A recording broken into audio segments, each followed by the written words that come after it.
Okay, hey guys, welcome to another live. This is like 4 days in a row. Anyways, you guys, so I thought I'd do one because when I was coming to check online, like as soon as I got home, I was like, oh, OG, dead at 76 from cancer. But before we get started, anyways, thank you for joining the live, of course. Hi, Lisa. Yeah, having a good day. Tomorrow's Friday, even better day tomorrow, if you ask me. Anyways, you guys. So we'll talk about Sebastian Rogers and OJ Simpson.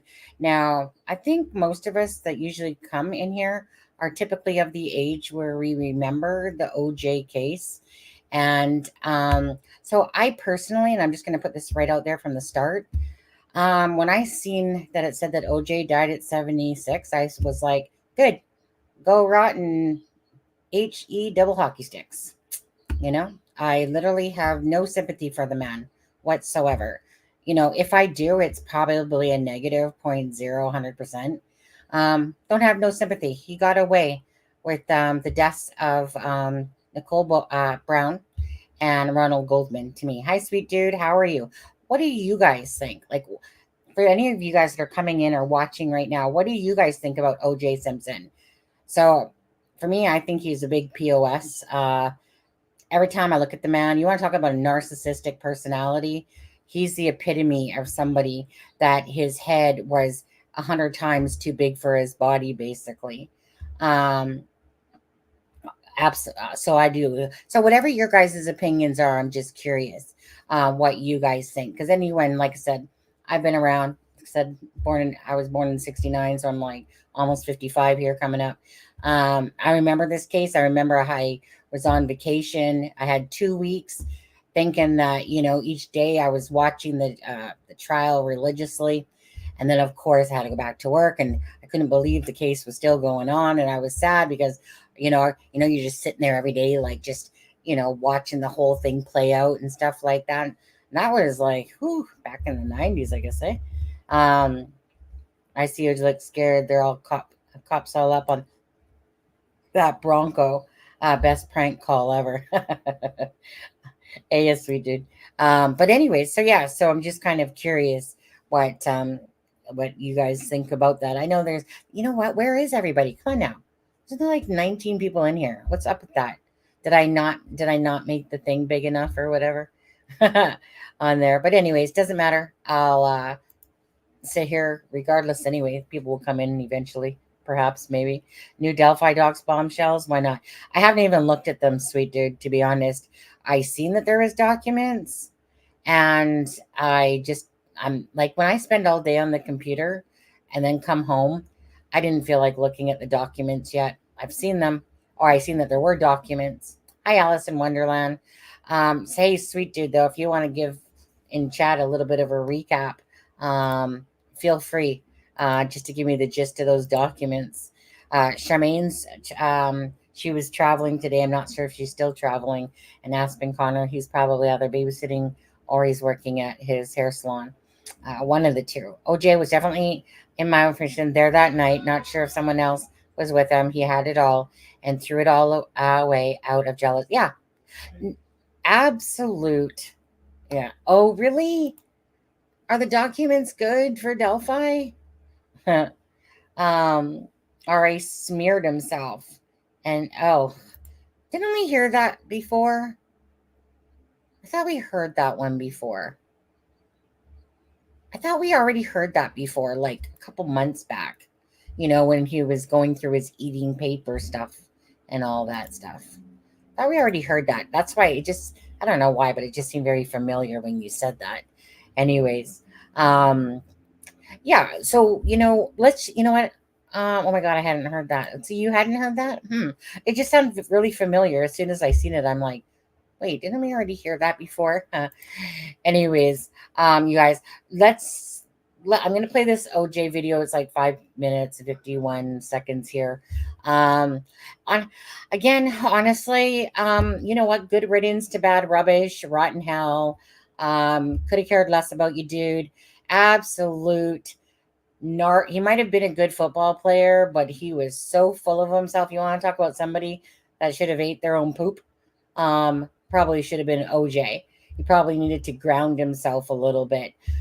His ego to me was larger than life. Very jealous person, of Nicole Brown. Um, Very sad case. If the glove don't fit, you must have quit. Crap. Anyways, I remember there was this really horrible joke going around. Um, what was it? What was it? What did OJ say to something about like I can't. I hate to tell it because I can't even remember. It was good for this time though. Something about the juice. Something like if you don't like the juice will kill you or something like that. Darn! I wish I could remember that. It's such an old joke, but it always made me laugh in a sense because it was like one of those ones that yeah. I mean, OJ to me did it. Um, just like Barry Morphew killed his wife Suzanne Morphew. Um, you know, but anyways, for the OJ case, like I said, um, no sympathy. Honestly, zero. In fact, I was sitting here basically rejoicing. To be honest with you, I was like, good piece of shit. Another piece of shit's gone off the world. You know, um, to me, he did it. Uh, thank you for karma. Tried to sit there and rob that 2007 robbery thing charges, right? And and then with the book, if I did it, I remember that interview. Like I said, it. What do you want to say? Like absolute narcissist, gaslighter. He's that one guy that it's like someone that just taunts you. Well, I mean, if I did it, I would have done, maybe I did it, maybe I didn't. Either way, I got away with it, didn't I? Type of thing. Yeah, that case really enraged me because it was such a joke, especially when he was trying to put on the glove and he was sitting there like, oh, I just can't somehow get it on my hand. Anyways, many days. I guess I'm gonna have to read this. Yeah, I'll have to read that tonight. Thank you, sweet dude. OJ. I mean, I do have the documents. Well, I haven't looked at them, but I seen that Aspen or Shemaine put them in there. Dr. Jekyll and Mr. Hyde. His public brand was so affable, and nice guy. Whereas behind closed doors, absolutely, absolutely. Any person with any sort of intuition whatsoever can spot those personalities in a second, you know. And yeah, guess he had the dream team, got off, and like I said, thank goodness for his stupidity and trying to, use a gun or whatever, get his own shit back. And then he ends up in prison anyway. Anyways, um, don't rest in peace. Glad you're dead. Could care less about you, dude. Like I said, you killed Nicole Brown and Ronald Goldman. You know it. Pretty much. There's a few people that don't know it. That's okay. Most people know it. So that's all I have to say really about him. But besides, I'm going to play this clip. Okay, guys. So let's see here. He tried to cash in on his notoriety. He put out a book offering his hypothetical account of the murders called If I Did It, Confessions of the Killer. We'll play this. Simpson worked with a ghostwriter, a neighbor of Nicole Simpson's, who not only served as a witness for the prosecution, but who always believed that OJ was guilty of the murders. That ghostwriter joins me now, and Pablo Fenves. Thank you so much for being here. Pablo, I've got to ask you, how did you wind up being a ghostwriter on this book after being a witness for the prosecution, after hearing the dogs barking the night of the murder and testifying that, all about that, and that you believed OJ was guilty? Well, I got a call from Judith Regan, the publisher, and she told me she had this project and asked me to come in and talk about it. And I really didn't understand what the project meant. It was a hypothetical confession. And I said I didn't want to be in business with OJ. At which point the attorneys sent over some documentation showing that the deal was in fact with OJ's children. And I thought about it. And as a former journalist, it was a little bit, it was hard to resist, the opportunity to sit in a room with a man that I knew was, I was convinced was a murderer, was hard to pass up. You actually told him that. You told him you thought he was guilty of murder. How did he react? Well, there was one point where he said, we'd spent a few days together by this point, and he said, now that you know me a little better and maybe even like me a little bit, do you still think I'm guilty? And I said, OJ, I'm sorry. I thought you were guilty when I flew down here, and I still think you're guilty. And he exploded, and he cursed me out, and then he started laughing. And he thought it was very amusing. He wanted to put a little scare in me, but it wasn't an act of bravery on my part. Basically, at that point, if I had lied to him and he would have been able to tell that I was lying, it would not have served the book, and it would have kind of just sort of ruined the days we had left to work together. I'm struck by, as you tell that story, by the two sides of O.J. Simpson I think we all saw, which was on the one hand, the charmer who thought he could charm you. Now that we know each other, you probably maybe even like each other. What do you think? Do you think I did it? And then on the other. Right. Well, one of the things that was never, some people know that this is what happened, but when the Goldmans went on national television and they basically decried this horrible project, and eventually Rupert Murdoch got tired of hearing it, and he killed the book and the scheduled interview. And at that point, I thought it was over, and to me, it was not a great loss. And 2 weeks later, I get a call from a book agent in San Francisco, and she says the Goldmans now have the rights to the book. Mm-hmm. They, under the civil settlement, the court decided to award them the book since it has some financial value. So the Goldmans asked me, after killing the book, if I would be good enough to write a prologue for the book to put everything into perspective and help them get it published. So I did what they asked. I felt terrible about their loss, and I just did what they asked, and the book ended up on the New York Times bestseller list. It ended up on the bestseller list. The cover has the word "if" in tiny letters, and "I did it" in huge letters. So the Goldmans, in the end, I feel like got a little bit of the last word there. You said you thought that OJ murdered Nicole not once but twice. What did you mean by that? Well, he murdered her in down the alley, and then in the course of writing the book, it was amazing. When we started out, he talked about this wonderful young woman he met. She was a waitress in a Beverly Hills coffee shop, and it was a wonderful love story, and he couldn't say enough nice things about her. But as we dug a little bit deeper, and he started getting into like the allegations of abuse and the fact that the media turned him into the poster boy for wife abuse, he basically began to murder her character. Now, in normal circumstances, if I'm working with somebody who, brings up things that are kind of unsavory or unflattering, we'll talk about it. We'll say, do you think this belongs in the book? But in OJ's case, I said, well, go ahead and hang yourself. So I basically took down what he said about her, and judging from the way he described her, you get a pretty good idea of the kind of person he was. Yeah, you told Newsweek you were shocked at how unaware Simpson was of how terrible he was coming across in that book. Absolutely. It was amazing. And, never at any point in the time we were together was there even an iota of remorse or regret. Wow. Never. Never. Pablo Fenves, great to talk to you. Really appreciate your insight. Probably shouldn't leave her face like that now, should I?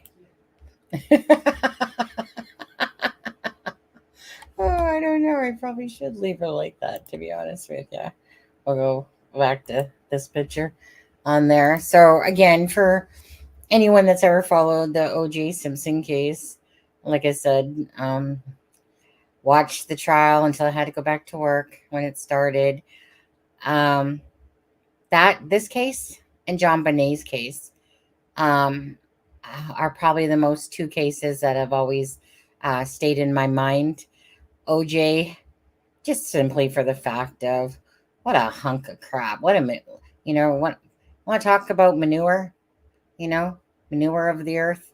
To me, that is OJ. Just someone selfish, self-absorbed. Uh, you guys know how I call my older sister, Satan.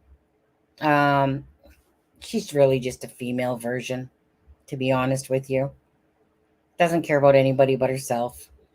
Self-absorbed. Could care less who she throws under the bus. If you piss her off, she'll sit there and try to make your life a living hell type of thing. And revenge. That's why I just disowned her many, many, many, many, many years ago. Then when I gave her a chance, she literally within that same time period that my mom died, when I had flown out back to Vancouver here, um, same person. Those people don't change their colors. And it's rare for someone to change their spots. Um, so anyways, right in hell, OJ Simpson. Enjoy it. Burn in it. Live it. Glad you're gone. Hey, Grave. How are you? Well, there's a perfect name right there. There you go. Hopefully he's about 6,000 feet down.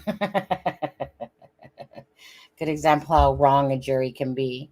Absolutely. Yeah. It's very rare that I don't at least feel a bit of remorse for somebody. I legit have zero remorse for OJ Simpson. In fact, like I said, when I seen it, a big smile came across my face and was like, "Oh, really? Oh, that's so bad." Not, you know. Like I said, anyone to me that knows this case knows that this man got away with the deaths of Nick can't talk, Nicole Brown, and Ronald Goldman. Anyways, hey gaming, how are you? Gaming, I seen you got a membership from Charmaine yesterday. But yeah, so you know what? Honestly, I don't even want to talk about him no more. If anybody has any final thoughts, um, they can be nasty thoughts. I don't really care. Just feel free to comment about him. I don't care. I think he went to hell. Yeah, right. Yep. Big yeah, big old hole there. You know. You've been sick. Oh, where's Charmaine? Where'd you say? Are you calling me Charmaine? Do I look like Charmaine? Just because I'm Canadian, does that mean I look like Charmaine? Hey. Sunny, Charmaine. I get it. S's, right? Okay. Um, okay, so I know that there's some Delphi docs that came out, but I'm probably, I might go through the Delphi docs at the end of this. Again, like I said, burn in hell, dude. I do not care. So let's move on to say Sebastian. That feels better. Okay, so let's see here. Okay, let's watch Nick Perez Channel 5 just a small little 2-minute clip. Not rule out foul play, but they will not say that there is a criminal investigation into the Sebastian Rogers case. Why not? Well, I talked to District Attorney Ray Whitley about what it might take to perhaps make an arrest. Sebastian disappeared from his Hendersonville home more than 6 weeks ago. Since then, professionals and volunteers searching for the 15-year-old have found nothing, no trace. Have you found evidence of Sebastian yourself when you've been out there? No. So how does a teen with autism walking from a home barefoot in the middle of the night just with a flashlight disappear? Experts say children rarely simply vanish completely on their own. Could others be involved in Sebastian's case? We have not cleared anyone, but we have absolutely no evidence to support foul play. Though they certainly do have theories. So what would it take to call this now a criminal investigation? General Whitley tells me there has to be something, physical evidence, blood, Sebastian's clothing, a flashlight, or security video, or an eyewitness implicating someone. But at this point, the simple fact is there's nothing. But that's not to say that can't change. And General Whitley says he stays in contact with authorities, ready to prosecute if it does. Sumner County EMA Director Ken Widener says his crews are on call 24/7, ready to go when investigators contact them with new leads on potential evidence. And anytime the sheriff's office indicates or TBI indicates where you've got an area of interest that we need to search, we're ready to go. You can see the sophisticated mapping system showing the ground they've covered. Sadly, to date, no confirmed sightings and no indication whatsoever of what happened to Sebastian. Authorities still assume that Sebastian is alive and that he will be found safe.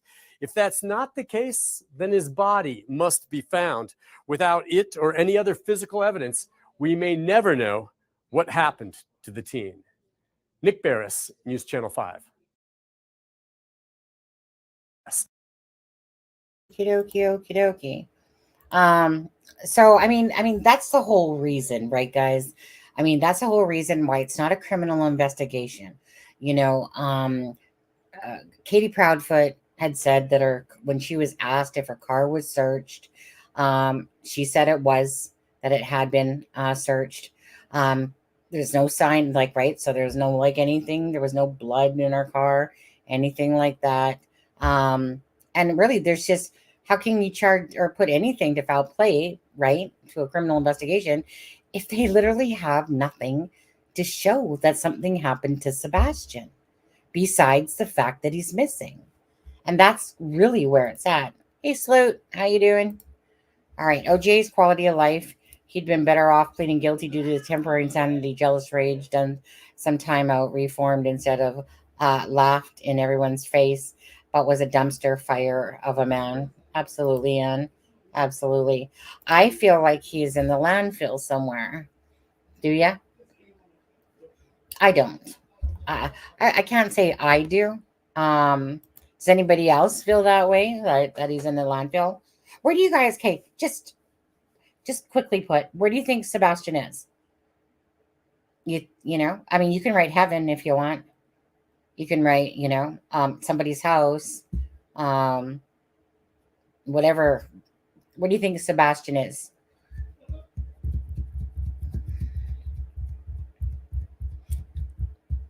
If I had to go with what my thoughts are right now, so after a few days, I thought figured he was dead, that they missed him, because we all know how searches go. I think somebody has him. I think that he's with somebody. I feel like he's with somebody, because the first few days we're just only getting to know the story, and that's why I keep saying I have the most hope for Sebastian, being alive, than any other case, to be honest with you. I mean, again, maybe I'm being hopeful on this one, but I would like to have hope for, whoops, hold on one second, tilt, we'll go up there. I think that's good. Apply, okay. You know what? If I'm going to lean any way towards Sebastian's case, it's going to be that he's alive still. Yeah. Hey, Seth. Hey, buddy. How you doing? They never handled the case as a missing person until it was too late, and they never went back and did forensic investigations. Yeah. I'm not sure if you want to sit and chat, Seth, or come on up. Totally up to you. No pressure on this one. Appreciated the fact that you were in here the other day and stuff like that. Appreciate the fact you're in here now. Your son's case, honestly, like I said, for me personally, I think about it when I'm at work. I think about it. I try to sit there and just understand, but there's nothing to understand in a sense besides the fact of, where is Sebastian on this one? I know you did your poly today. I heard you fell asleep during your poly a few times, which honestly, I don't blame you. Hey, just to ask you on that, Seth, is Nancy Grace going to be basically, letting people know if you passed or failed it, or or is she not going to be doing anything? And apparently Christopher Proudfoot, this would be a total shocker, you guys. It would be a total shocker if I said that he actually took the test, but apparently he didn't either. Yeah, please give Seth some hearts, you guys. Hoi, hoi, hoi. I know that there's okay, and so let's go back to this again. The other day it was talked about that there was some SUVs swarming the Proudfoot's home a couple nights ago, 2 times, and then the command center, and then yesterday we heard the same thing. Did we see one picture though? We all know nosy neighbors, whatever, would be taking pictures of it. Okay, it wasn't one picture that I've seen so far to believe that yet, because I haven't. We all know how it goes. Okay, people cannot keep their mouth shut.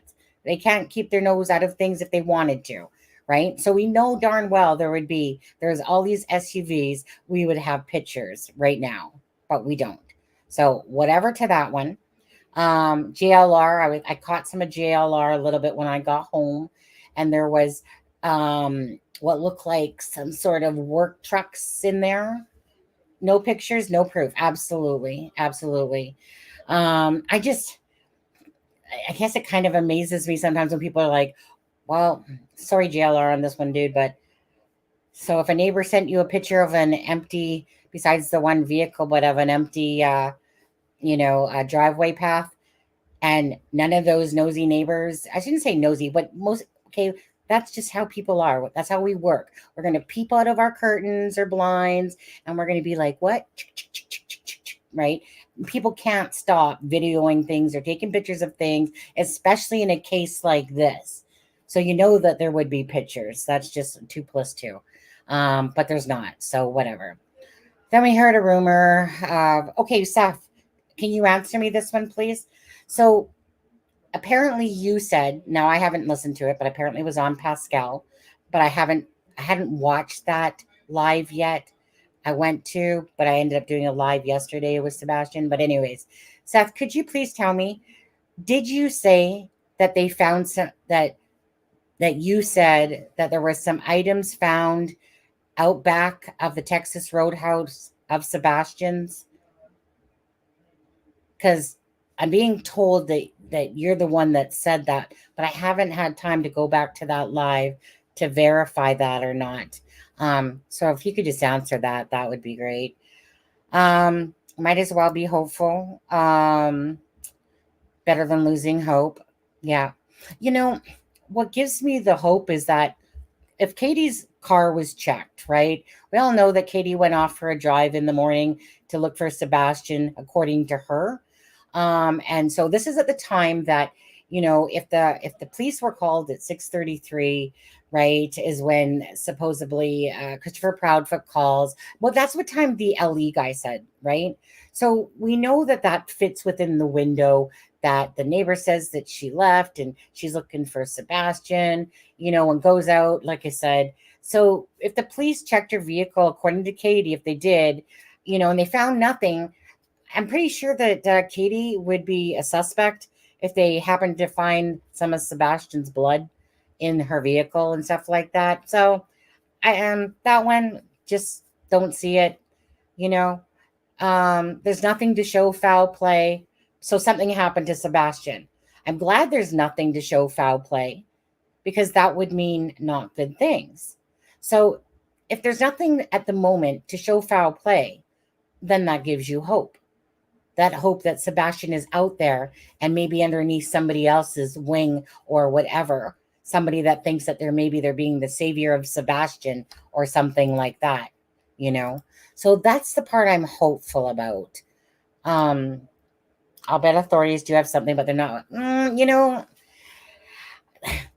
that you typically, the LE has information, okay, that they're not going to share with us. We know that. But you can tell that Craddock guy was like, look, people, we have nothing to show for foul play so far. So basically, stop with the shit on the internet of accusing and blaming. There is nothing to show that. So I believe them. I believe that they pretty much have no clue what happened to Sebastian either. I believe that they are probably, going left, right, and center and trying to figure things out. Maybe by this point they know something more. But honestly, they've come across for most part of Sebastian's case as looking like they're just as kerfuffled as everybody else, to be honest with you.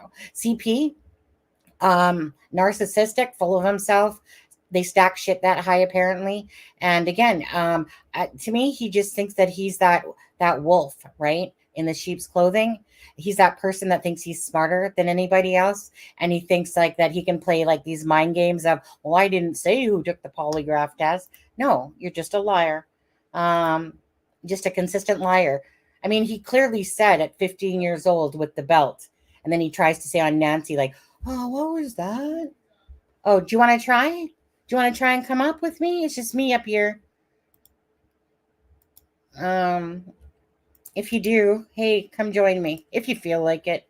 I think that's what you're meaning. Anyways, yeah, it's just me up here. I just wanted to, I was going to do a live on Sebastian. I know I probably should rest this week myself, but, just every day I get home, I'm just like, nope, want to do a live about Sebastian. No foul play is actually good, Anyway, Seth, if you do want to join me, like you said, I think you said you did, then there's the link there. It's just me hanging here. Charmaine's off to, her daughter's going to have a baby there, get induced tomorrow. And as for Aspen, he's still at work or something like that. Sebastian went missing on his mother's weekend. Okay, that's what I thought. Why did people keep saying, I don't understand that, because I clearly understood that was his mother's weekend, but everyone kept saying that it was like your weekend. And I'm like, did I miss something somewhere? Because I try to pay attention to all that stuff, and, but people twist things very easily, I would like to ask that the question, the weekend Sebastian went missing was okay. So there you go, Lisa. So I looked at your question after the fact, obviously. I couldn't even think of where to drive. So weird. Well, the thing is that, I mean, right? Yeah, it makes sense that she would go around, to look around the neighborhood. If Sebastian's not in the house, the only thing that still gets me is she literally has to pass the kitchen in order to get to his room. So you would think that the kitchen's right there. Do you know what I mean? You'd be side-eyeing. You could see it at the side of the eye. But, whatever. She gets to his room, right? He's not there.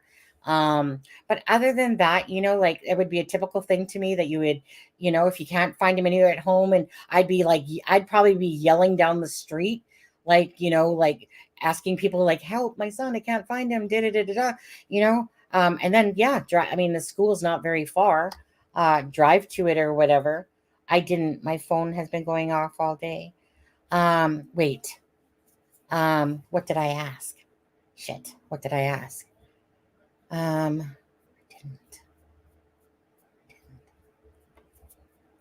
Seth, tell me what that's replying to. My bad. It's like I'm talking, and then all of a sudden I'm like, wait, what did I say? Okay. If my son took right, okay. Where are we here? Because nobody listens to facts, they run with false narratives, right? And like I said, people will twist things around, with anything when it comes to cases.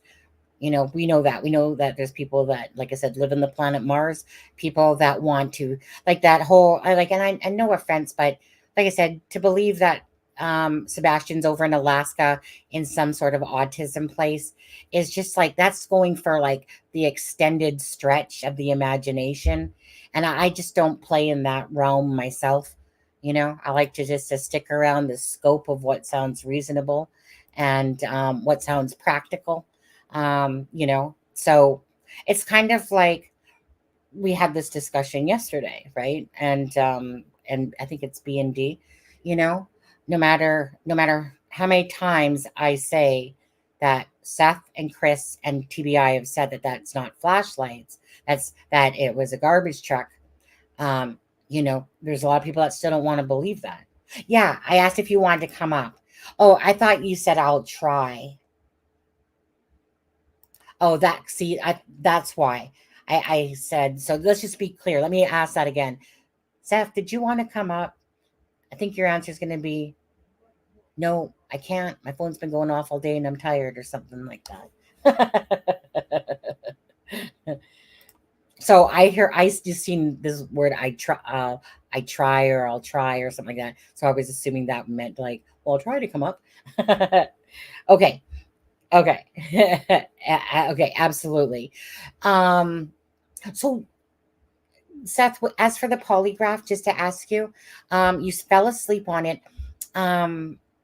So like, do you know the results of your polygraph test? And will they be shared with the public? Do you know? Everyone's going to be curious about that just for curiosity's sakes, really. Because you know how this is. If you fell asleep, somehow someone's going to equate that to something, you know. But anyways, okay. So actually, let me take you to something, actually, that I was reading. You guys can tell me your thoughts on it. And it's by, you guys all know, well, you guys should know by now, especially with Sebastian's case or Riley's case. There's FS investigates. Actually, you know what? Maybe, oh, you know what? I'll just read what it says, to be honest with you, make my life easier. I could screenshot it. Well, maybe I'll screenshot it actually. Well, no, actually, no, I'll read it. So it says Seth Rogers confirms he took a polygraph on Nancy Grace, but warns, I fell asleep during it, so I don't know how I did. Everyone, Seth is so tired. It's okay if he failed. Those things aren't reliable. Also, everyone, CP didn't take a poly, so that proves he's guilty. Also, well, he didn't put a question mark there. Also, and he said, oh, also, everyone, if Seth fails, that proves nothing. Why can't everyone step back and see no one or none of these parents killed Sebastian? Go F you, hashtag, God, they can all be parents missing their runaway kids. Okay, I think he was lacking on some spelling there. Some go out of town to get away from the chaos and threats, and some take pills and take polygraphs. To each their own. Quit accusing people of murder. You are literally accusing a parent of killing their child. Step back and think about that. If Sebastian is watching this, he must be so embarrassed. Well, to be honest with you, I think that's the least of Sebastian's worries, you know. Hopefully, hopefully Sebastian would be wanting to not so much be embarrassed, but just wanting to maybe get back home if somebody is holding him wrongly on that. But anyway, so that's what yeah, hope you're yeah. How I mean, what did they say at the doctor's, Seth? Did they say that, you know, well, first of all, did the doctor say like you need to relax a bit? Because I mean, at the end of the day, right? You don't want to get to the point that you're so exhausted that your own body's broken so badly, right? That does no good for anybody, yourself or Sebastian. If you're running yourself ragged and stuff like that, and could risk. You know how it is when you're tired. Carelessness happens, could hurt yourself or something like that. And but yet, by the same token, I understand to a point, of course, where your mindset's at as well, you know. So I'm going to physical therapy tomorrow. Perfect. All right, on there. But yeah, uh, with all sincerity, Seth, please do take care of yourself. Um, you know, I just honestly hate Seth. And I think I speak for most of us in here, or if not all of us. Where is everybody tonight anyway? I guess I don't know. Maybe is somebody doing, some sort of other live with a better title than mine or something. Anyways, but I think I speak for all of us when honestly, um, it does no comfort. I get it. Um, but obviously the pain that you're going through, the heartache, um, there's not even words to really describe that. of what you must be going through. Nothing. A child is your child is your child. You know, that's the most important thing. And anyone that doesn't put their children before themselves, to me, is personally selfish. That's why I'm getting upset with Katie in general. Chris Proudfoot, you know what? Douche, go off to the side. Don't care about Christopher in a sense, right? And he's not the biological father. You know, that's a different type of love. I've seen stepfathers act way more loving about the children, you know, than Chris Proudfoot's portraying. I'm just really disgusted, disappointed, mad, angry as I'm watching Katie take decals off of her vehicle, as we watch them close down their Facebooks, or not close them down, but make them private. Like everything that you should be doing to put Sebastian out there, it comes off to me as very selfish, self absorbed, and it's about Sebastian. You could never hold me back when it would become about my kid. Nothing. No freaking threats, nothing. It'd be come at me, you know. If you want a piece, come at me then. But that's why I can absolutely relate with Seth on how he's handling things, because it's the way a lot of us mother cubs, you know, and good father cubs or cougars or whatever you want to call yourselves, panthers, would do it as well. Has Ellie confirmed Katie has taken a polygraph? Or are we supposed? We're just supposed to take her word.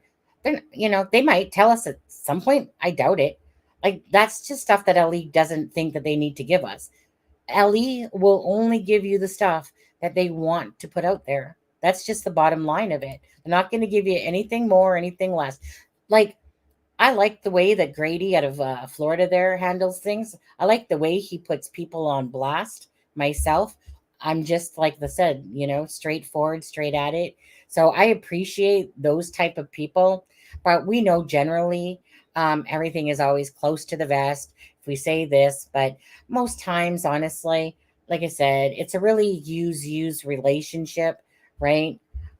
They use us, you know, to the news and whatever to spread stuff when they want it spread out there. You know what? Yeah, I just figure, Seth, my own personal thoughts on that is I try to look at every single angle, like I'm sure you have as well. And I'm sure there's lots of people in your ear giving you a bunch of different theories and thoughts as well. But we all know that if that's the case, that justice will take care of that. You know, that if something comes to fruition or light with Sebastian, but at the end of the day, bottom line is there's no signs of foul play. So we got to keep that hope that Sebastian is okay and that he is out there. And it's just a matter of trying to figure out what happened to Sebastian. Where did he go? Who did he go off with? What piece of the puzzle are we missing? Right? You know, it would be nice if we could confirm that what Katie and Christopher, well, Christopher, we, you know what, we don't trust him at all, really, because he has shown that he's not capable of being trustworthy. Even when he's telling the truth, he'll remind me of the little boy that cried wolf. Well, what you want us to believe you now, you know, type of thing. As for Katie, um, I would just it would be nice to know if her version of the version of events of what they have said in regards to Sebastian in the day and the night um would come to fruition that we knew of, you know, because there's nothing worse when you keep leaving those doors open, which creates speculation, right? And so when you have Katie and Christopher who cannot, especially Katie, she could not nail down a timeline if she tried. Like she sucks at nailing down a timeline. And I would like to know from Christopher. So, Christopher, you would have been on the phone the minute Katie heard that thud. So, why, you know, you're pretty vocal, Christopher. So, why aren't you saying, backing her up, going, yeah, like I was on the phone when Katie said, you know, like, heard a noise? Like, he would have been on the phone when Katie would have been saying, basically, Sebastian, did you fall out of bed? No, ma'am. Like he might not have heard the no, ma'am, but he would have heard Katie say that because that would have been 15 minutes prior because he didn't call her. Like he called her at 9:45. Let's just split it in the middle. He said 9:43, 9:46. Let's just call it 9:45. Okay. So they said up until 12 or close to 12. I believe the actual time is more like around 11:45, 47 or something like that. But anyways, so, like he always wants to help Katie out and speak for her.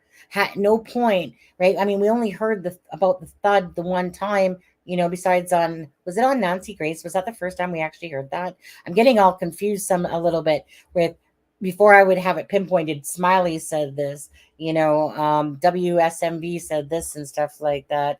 Yeah, prayers for you, of course, I'm sure you're, like I said, exhausted. Seth, I don't know if you want to just let people know maybe what your plans are for tomorrow. Are you just taking it easy? You can do stuff at home, and like just doing stuff like this online, either going on YouTube channels and just relaxing at home, it's just as valuable as, being out there as well, because there's a lot of people that care about this case that are helping you. But honestly, like I said, whether it's you take it easy, just let your body rest, there's still things you can do on the computer and talk to people and be like, hey, hey, can you send out some flyers here or this and that? The Proudfits are they're not doing themselves any favor. And you know what? That's their own doing, to be honest with you. Hi, Ben. How are you? I love watching Grady's pressers. Absolutely. Anyone that watches Grady. Seth Rogers, I think a lot of folks like there's some good new sign of hope for Seth somehow on the way. Absolutely, right? Please help the channel and hit the like. Oh yeah, if you guys could do that, that would be great. Hey Ben, I think he's on a phone call. Oh, is he? Okay. Yeah, no problem. Well, I mean, if he is, he is. Hey Jen. Hey Jenny from the blog. Signs of hope for Sebastian. My typing is abysmal on there. Okay, I think I'm towards here. Sorry. Okay, see you, little gambler. Okay, so let me just quickly, we'll take you over. Well, we've seen that. Where's okay, I gotta close you off, Nick Perez. That face, his face is looking funny. Okay, let's just watch this for a second. It's JLR. Okay, we'll just watch him for a second because he was just showing this. Let's just palate a little bit forward. Hendersonville, Tennessee. So, every time I go live, we talk about this group.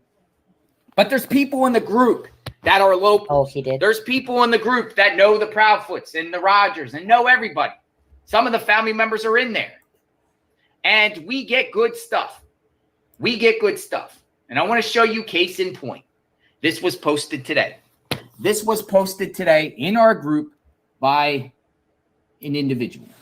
Look at this. This is today, folks. 3 vehicles.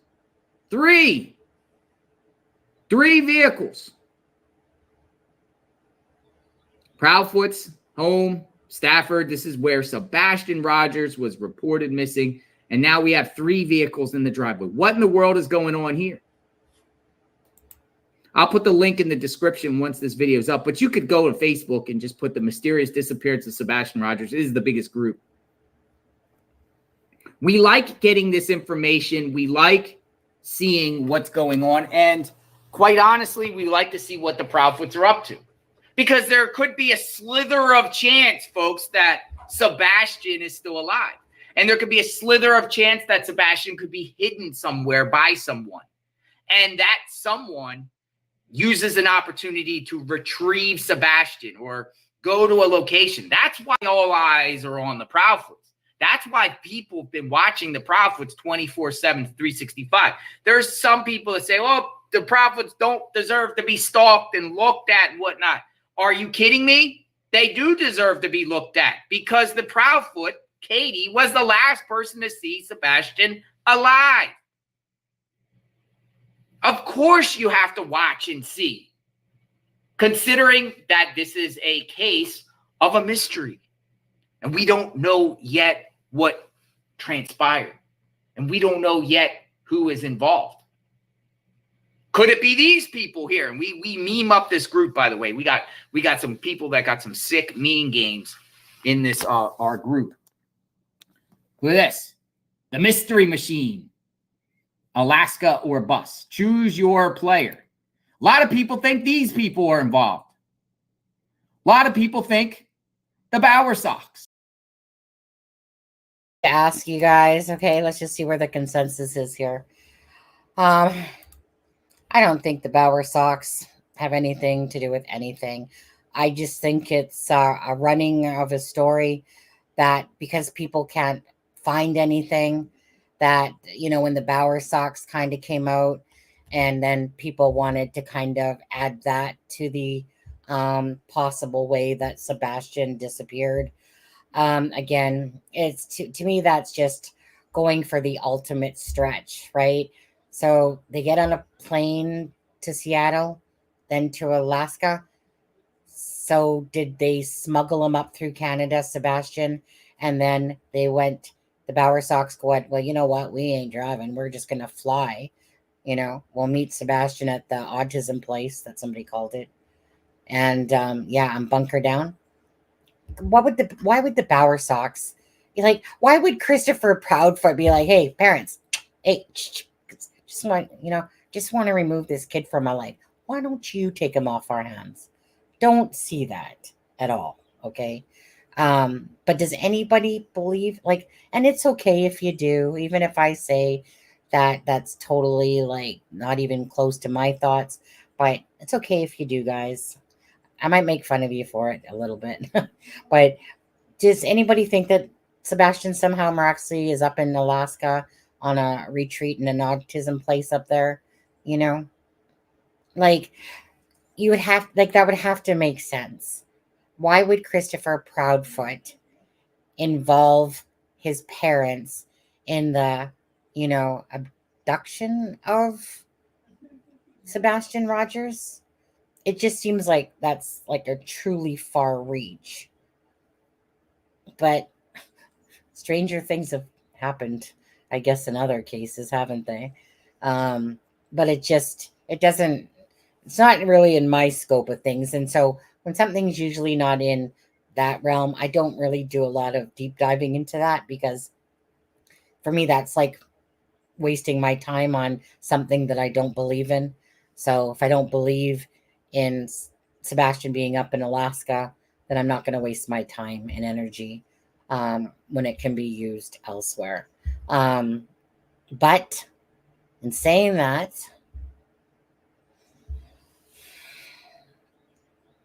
none of it makes sense. Zero makes sense. Katie's mom was also involved at right. We know about Landon's death. Okay.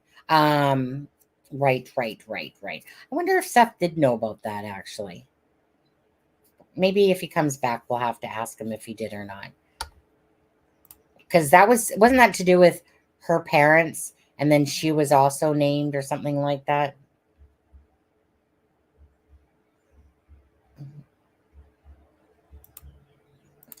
I'm so hoping that the digital forensics and good detective footwork, Ellie is able to isolate a suspicious vehicle in the vicinity of Boy's home that night that can track, if there's one thing that's still on the table, in a sense, is we don't know the truth, right? Like, meaning the truth that's being told to us is out of Christopher Proudfoot's mouth and Katie's for the most part. Okay.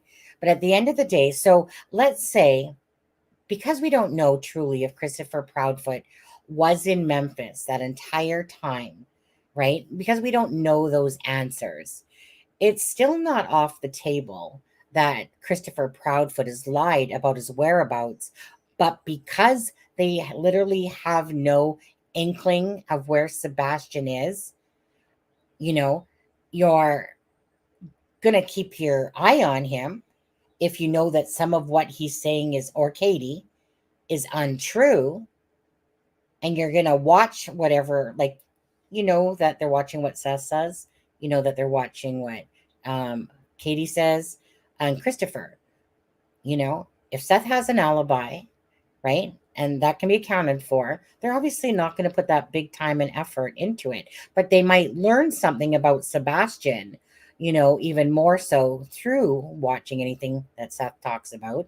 But as for Katie and Christopher, because it was the home of Katie and Christopher, Again, if any of that they're talking about and their digital data doesn't match up, but they don't have any evidence to show foul play, right? So until they come to fruition at some point, what happened to Sebastian? So they're probably not going to play their hand on either if Katie or Christopher had any involvement. Okay. If they did, they're not going to play their hand if they don't have nothing to show what happened to Sebastian. That hand will get played when they figure out what happened to Sebastian. Does that make sense? He was born, Sebastian. He was born December 7th. Well, no, it wouldn't be 2008 because he just turned 15, right? In 2000. So that would more like be what, 2009? 2009, I'm going to say. Yeah. Because he just turned 15 December 7th.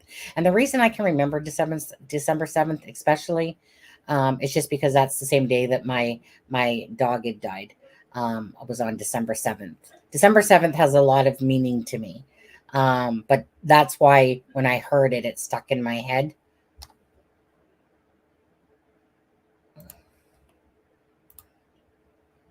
Thank you for joining us, guys. I'm behind. What was the outcome and whatever found?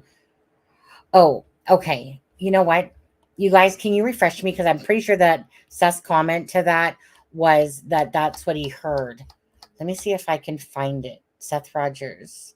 I didn't. Oh, okay. My phone has been going off all day.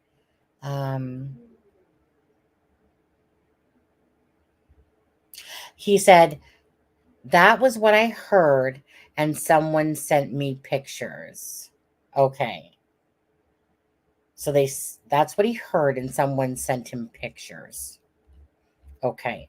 So then that makes me wonder, did Seth confirm that those were Sebastian's? I don't believe in the prearranged pickup theory. A suspicious vehicle could also be a perp abductor at either crossing paths with boy randomly, or he was on foot by a pre-arrangement pick. You know, I'm this whole construction site, right? Christopher Proudfoot's talking to the narc diver guy. You know, he's saying that 5 dogs, you know, the first time, and 3 dogs the second time, and 2 of them picked up, or something like that. That's all confusing to me still about that. You know, Seth said that it was told that it wasn't true. Like, you know, like obviously misinformation came out or whatever it was, you know. But you know what? The thing is again, I mean, they drained. Okay. Someone said that it wasn't the construction pond where the footprints were. It was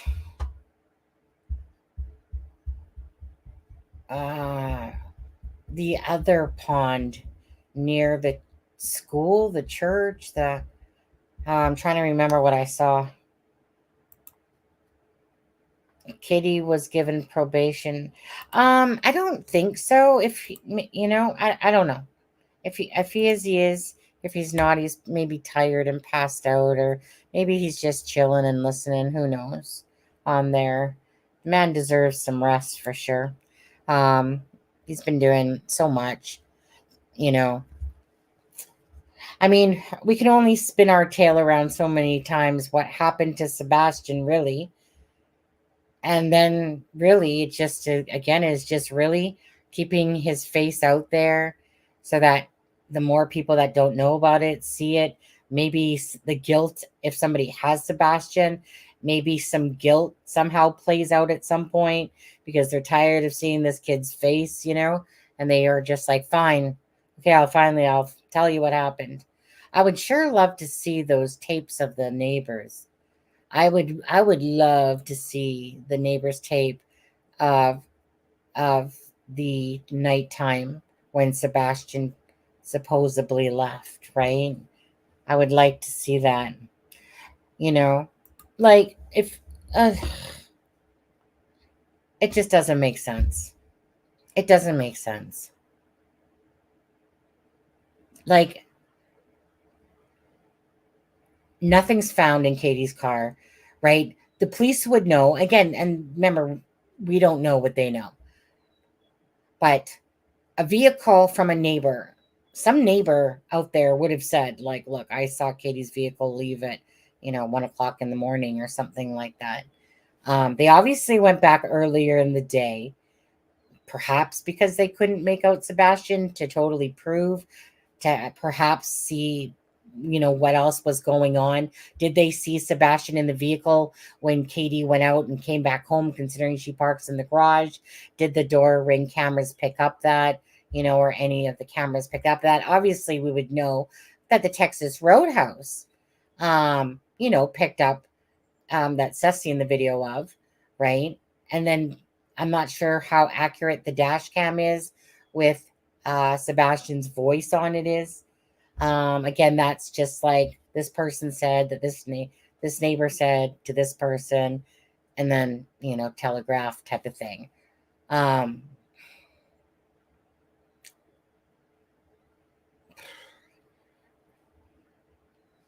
don't even know. It is, and it pisses me off because in my brain I love figuring things out. I like puzzles. I like trying to solve things. And you're trying to look for that little needle in the haystack information that just might point in the right direction of something.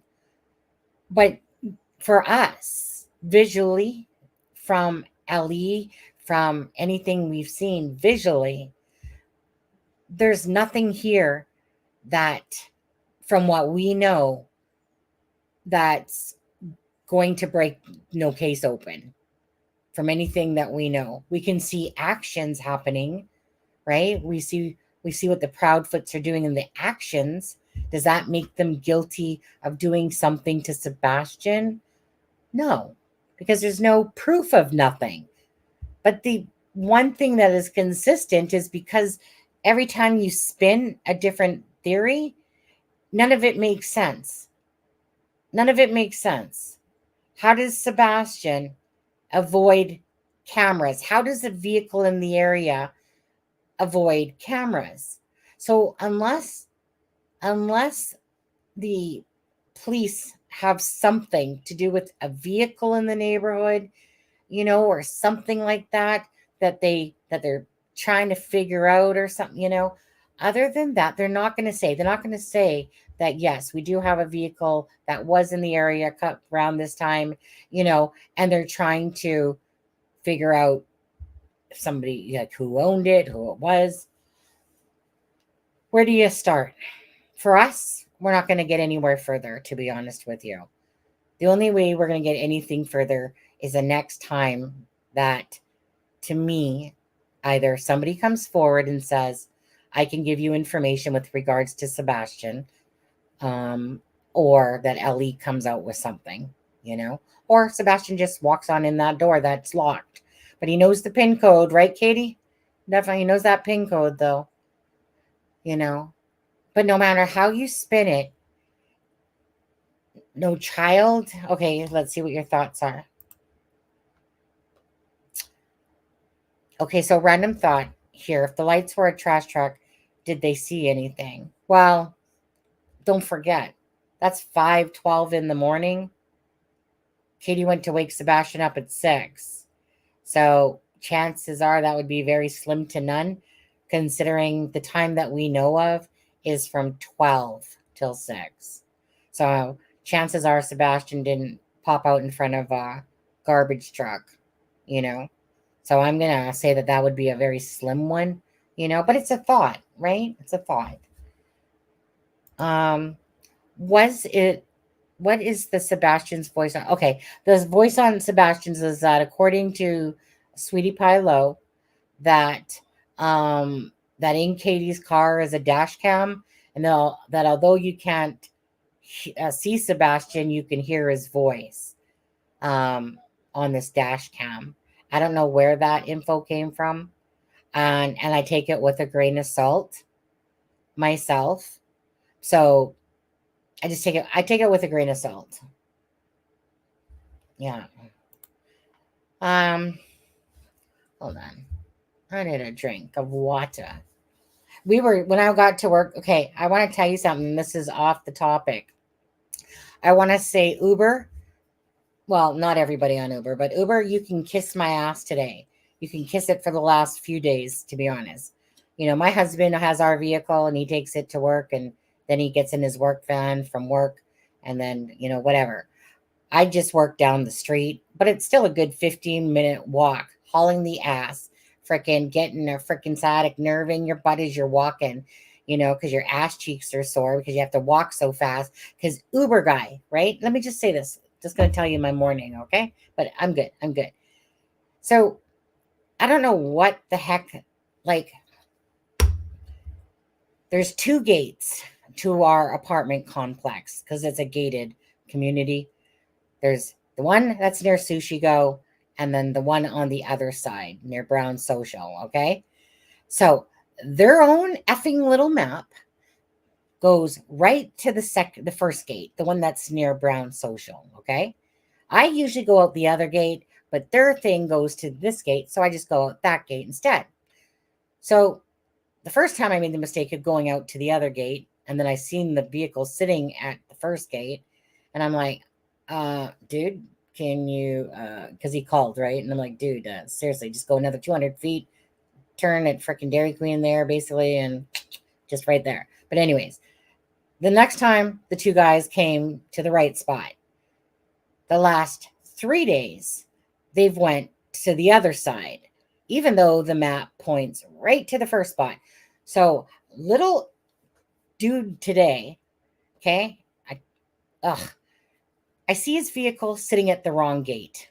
So I text him, you're at the wrong gate. I'm at the one near Brown Social, right?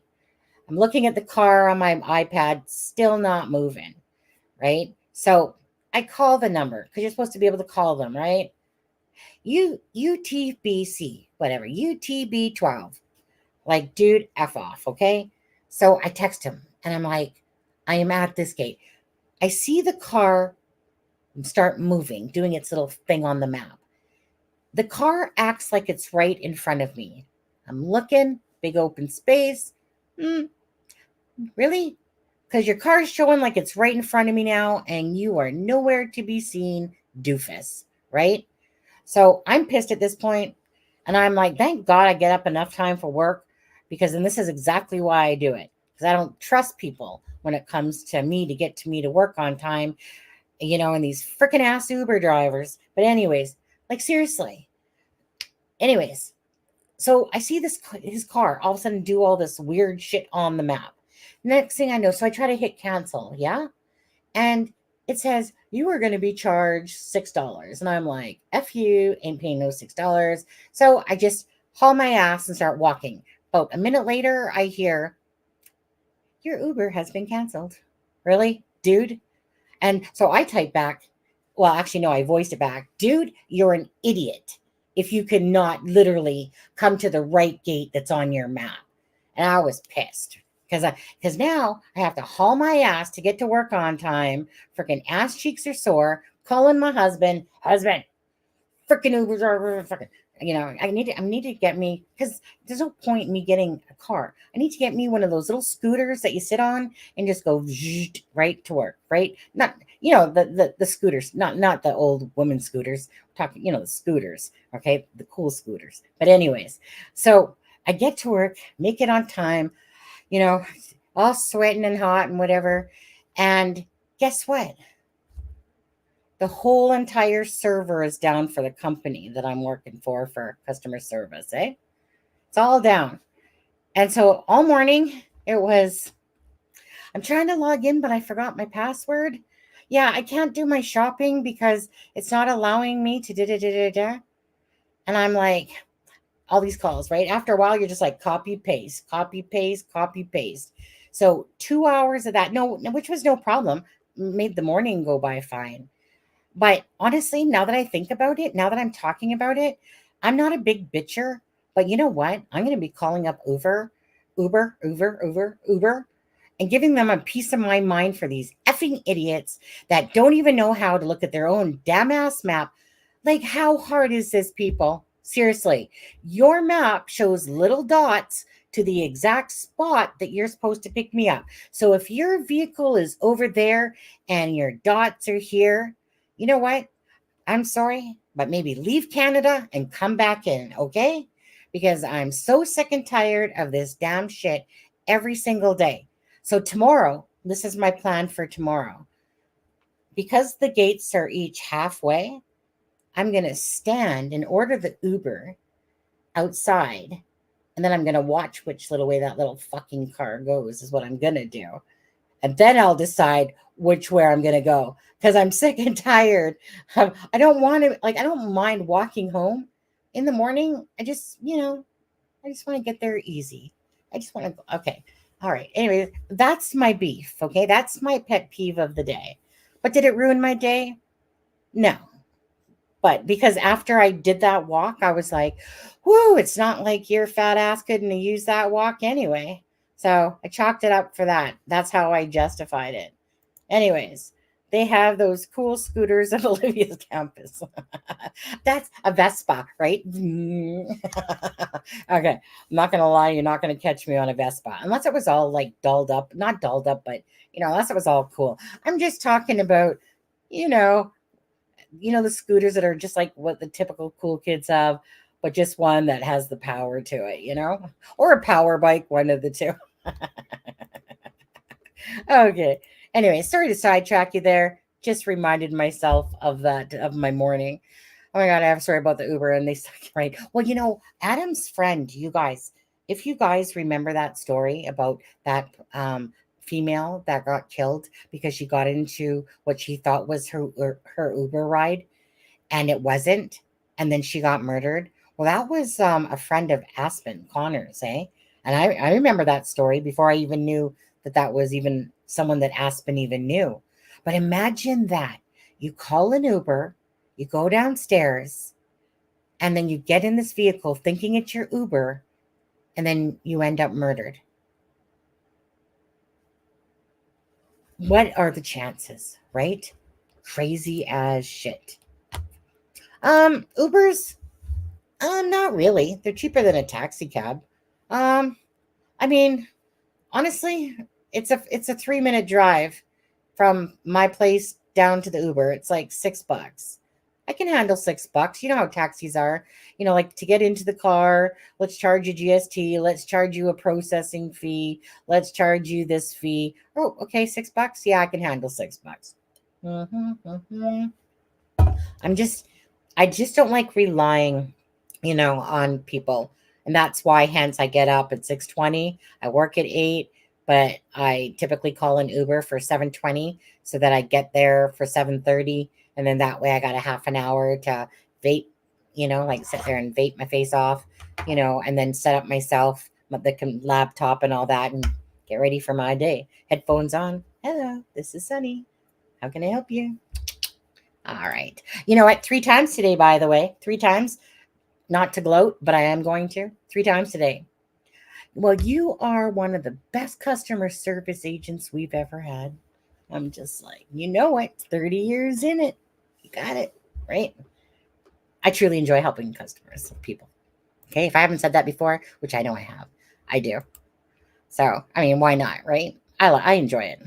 Oh, that's not bad at all. Okay, I really don't like getting into a car alone with a driver, Uber cab. Or you just have your knife ready or your gun on. You're in the United States, right? Much prefer a public bus, me driver. I get it. Because honestly, I would not take an Uber just because of the fact. Or, like one of those when I thought about it, I'm like, I'm not getting in there with freaking somebody I don't know. Freaking do, right? No.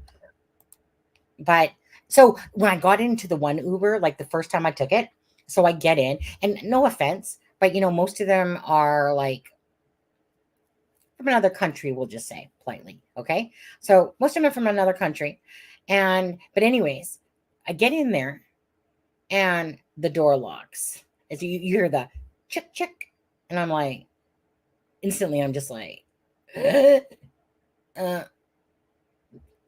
actually felt scared for a second because I was like, why are you locking the doors, dude? Right?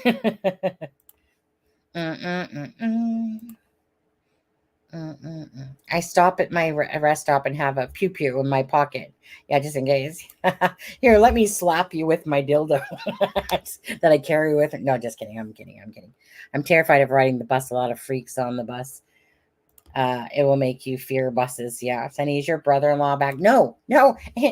Let's just talk about that for 2 seconds.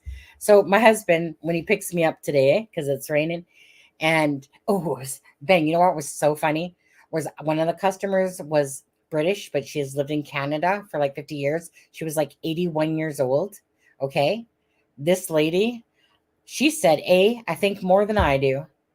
I would like, so imagine listening to a British lady that has the British accent that's been here 50 years, and she's going, so what do you think about that, eh?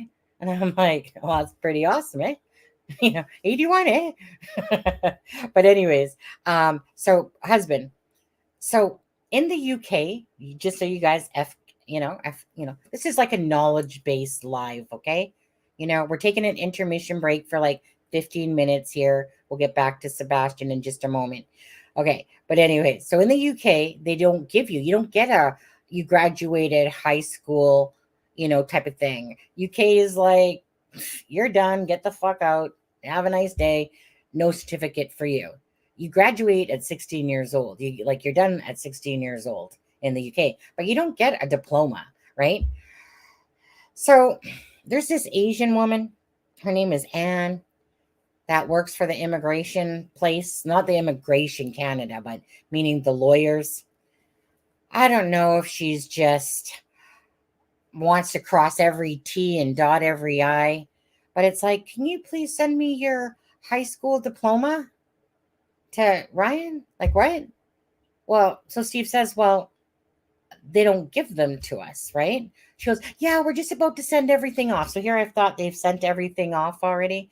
Yeah, we're just about to send everything off, but if we could just get Ryan's high school diploma for his job offer. Well, first of all, he already has a job, right? It's just a matter of waiting for the LMIA, whatever. And no, United Kingdom doesn't give. Was there anything that you have? No, we didn't need it the first time that he applied when you fucked up the $6,000. Okay, didn't need it then. Don't need it now. He has a job. He just needs the freaking open work permit. Okay, send off the shit, Ann. All right, like if your UK doesn't give out certificates, do you want to call up the school, Ann? Do you want to verify 7 years ago that Ryan went to school there? Like, come on, you didn't need that shit the first time. So anyways, to answer your question simply, Ben, no, he's not back to work yet. All right. Soon enough. Soon enough. All right. Shelby Rains. Greyhound is, I remember Greyhound days. I was a rebel. I was 15 years old when I took a Greyhound and I left. I ran away. I went from Vancouver to Calgary. Greyhound, 13-hour trip, 15 years old. See ya, Mom. Returned back when I was 26. Yeah, abusive relationship. Okay, Mom, I want to come back home now. All right. Then maybe don't look that story up after all. Okay, for one thing, at the minimum, I don't think Greyhound ever cleans those upholstered seats. Right. You never think you're going to be relieved of your thinking cap and consumed by a machete-wielding lunatic. Oh, well, there's a nice thought right there. You just never think you're going to be relieved of your thinking cap and consumed by a machete-wielding lunatic in broad daylight on a Greyhound bus surrounded by bystanders. That was crazy too, wasn't it? That story. People do the damnedest shit. Maybe that's why people start going to Mars with some of these stories, because of stuff like that, right? It's crazy. People do crazy shit out there, and that's what makes it seem all strange, because even when you just try to think balanced and logical, no, then a case like Lori Vallows comes along and you're like, fly me to the moon. You know, let me live among the freaking retards out there. Oh, maybe is that not politically correct to say it like that? Probably not. Anyways, I'm over it. Okay, but do you know what I'm saying? Like that case is so messed up, and it's just so crazy. It's like you're freaking living in a different planet, and just everything, and you just can't believe that a mother, like, you know what? Let me just stick you in a fire, chop you all up there, you know, demons inside and stuff like that. It's crazy shit. Crazy shit. Good thing he works. That's totally 3 alpacas. Right, Jenny? Oh yes, I remember that story. That perp, yeah, maybe maniac. But at least on a bus, even on a Greyhound bus from hell, you can get off. That's true, imagine that guy on an airplane. Oh, and Anne's just trying to introduce all these stories now, eh? Okay. I mean, there's a ton. We could go down a ton of these things, to be honest with you. Okay. You know what? The whole time I'm sitting here, I can't help but feel like I'm watching Scooby-Doo, because there was the video of Katie and Christopher's trailer. Hold on, I'm getting on. Oh, and it's your fault. It's your fault, Anne.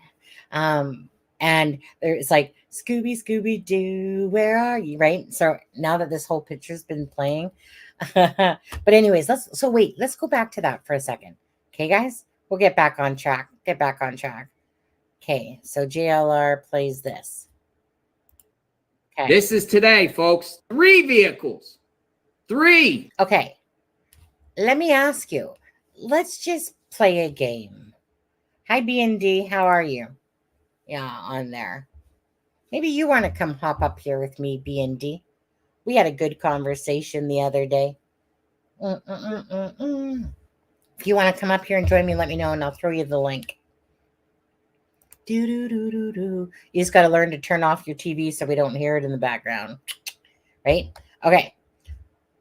Let's play a game. Well, not a game. But why do you think that these other 2 vehicles are in the yard? Okay, it's not like it's command center over there. But why do you think? Hold on. Let me make this bigger. Whoops. Let me make it bigger, and then I close it off. Okay, let's try that again. All right. Okay, so anyways, let me know, B&D.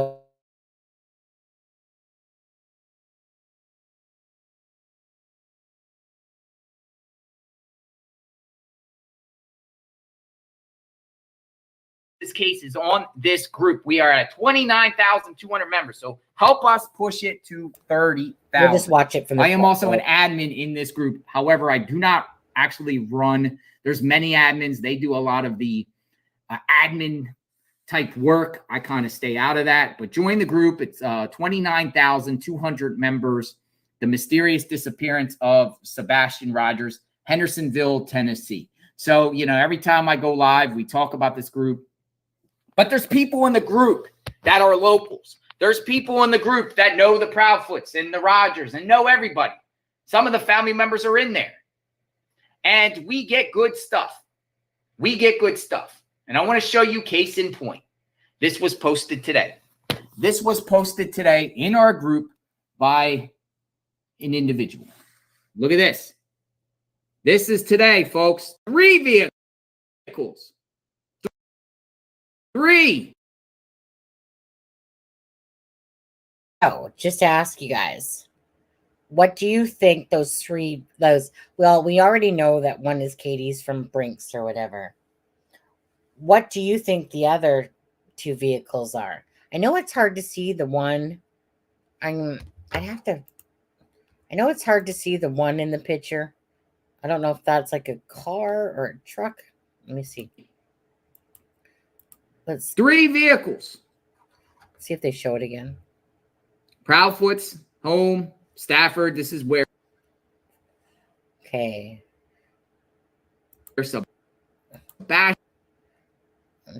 Rogers was. That looks like. Reported missing, and now we have 3 vehicles in the driveway. What in the world is going on here? I'll put the link in the description once this video is up, but you could go to Facebook and just put the mysterious disappearance of Sebastian Rogers. This is the biggest group. I don't know. Is that a car that's in front of that other vehicle? Anyways, 2 work vans and a white SUV. Right. Looks like an SUV. Well, one's a Brinks truck, but so we know one's Katie's. Are they the in-laws? I doubt it, because it's more like a work vehicle of some sort. Well, one's like 2 of them are definitely like Kate. Let's just take Katie's out of it. So one for the other one for sure looks like a work vehicle, and then an SUV. Ooh, I think I just yawned there again. I think someone from Brinks said, "Hey Bob, we should go park our truck over there and mess with everyone on the internet." Shelby. I know y'all like GLR, but okay, let me make myself very loud and clear on this one. Let me make my face. Now, JLR has a past. JLR has a big past. It's almost to the point of ridiculous, to be honest with you. It's actually to the point that at some point you have to laugh just how ridiculous his past is. How does one person be able to stand next to Hillary Clinton and pretend he's Jewish and get away with it? And sit there and talk to Bill Clinton? How does one do that? So, from the sunny side of, okay, you guys all know, okay, I just like real people, caring people true to the hearts, not people that take advantage of others or cons and stuff like that. But then there's that side of me that goes, you know, this guy has made it into the Guinness Book of World Records for the most lawsuits. This guy has pretended to be the Sandy Hook nephew. This guy has literally, like I said, pretended he was Jewish. Deets on the Street did a whole freaking hour video of JLR stuff. And after a point of watching it, at first you're like, you fucking kidding me? As you're watching it, like, really? Like, I already knew some stuff for sure, right? And once I watched even Deets on the Streets, because I already know of other things, but I was like, I started laughing, to be honest. It was one of those laughs that was an unbelievable laugh. That was like, are you fucking kidding me that this person, JLR, has literally stood by Hillary Clinton and got away with it, pretending he was Jewish, you know, managed to sue all these people, and I don't know how much he made off of that. Who knows? You know, pretended he was the Sandy Hook nephew. And then he explained that story about how he was, you know, he was whatever it was. And then he started praying, and then his web of lies led into him like pretty much bailing for some church. And anyways, crazy. It's almost like that shit that you would never believe, right? So my thing is this. You guys know I shit on JLR before all the time. But the thing is that enough, and just being honest, is that JLR I found entertaining, to be honest. Maybe it's because he's a visual person like I am, and he uses gestures a lot. So I can see exactly who JLR is. I know myself what I'm seeing, right? So I'm not blinded by who JLR is. I would just like to hope that because he has found his niche in the true crime area, that perhaps he can live a nice, comfortable, legit life, you know, if he's being sincere. If he's not being sincere, you know, which, like I said, I'm not a dumbass, people. So sometimes people leave comments and you're just like, come on now, you know. Like I said, you know, I can read people a mile away. Okay, so then I choose: am I going to watch this person or not? Is this person doing something for the good? Right? JLR brings a lot of YouTubers a lot of good information, stuff that we could only wish to see. So I'm not going to knock, honestly, somebody down that if they are trying to earn a living off of something that they enjoy doing, but because this is like a legit way of earning money and stuff like that, like hopefully for the right reasons of legitimacy, right? That not only is he making money from it, that he's doing something that he loves on, right? And he's covering cases because he seems to enjoy this stuff, right? So however somebody wants to deem that, he has a past. I have no problem if people want to change spots if it's possible, you know? But I'm not somebody's judge, jury, and executioner. I control who I watch and what I watch. And if somebody doesn't like the fact that I watch JLR now, I don't give a shit because JLR entertains me. Like, honestly, he does coverage. I love boots on the ground. And like, just like when Aspen is making fun of him, going like, come on in, come, come on in, come home, come into my thing or whatever he does, right? You know how JLR does. Come on in, have some breakfast with me. Come on. Now, let's talk about it. Let's talk about Seth Rogers. Let's talk about Christopher Proudfoot. Come on, guys, let's go. Come on. It's because he does that all the time. And it's quite actually comical. I even to be honest with you, just the fact that the guy sits there, something that I was never brought up to ever do was to sit there and eat like that. Like you would never eat in front of people typically, let alone, it's just one of those things. But JLR, it's almost become a niche of his as well. Like this thing that he does.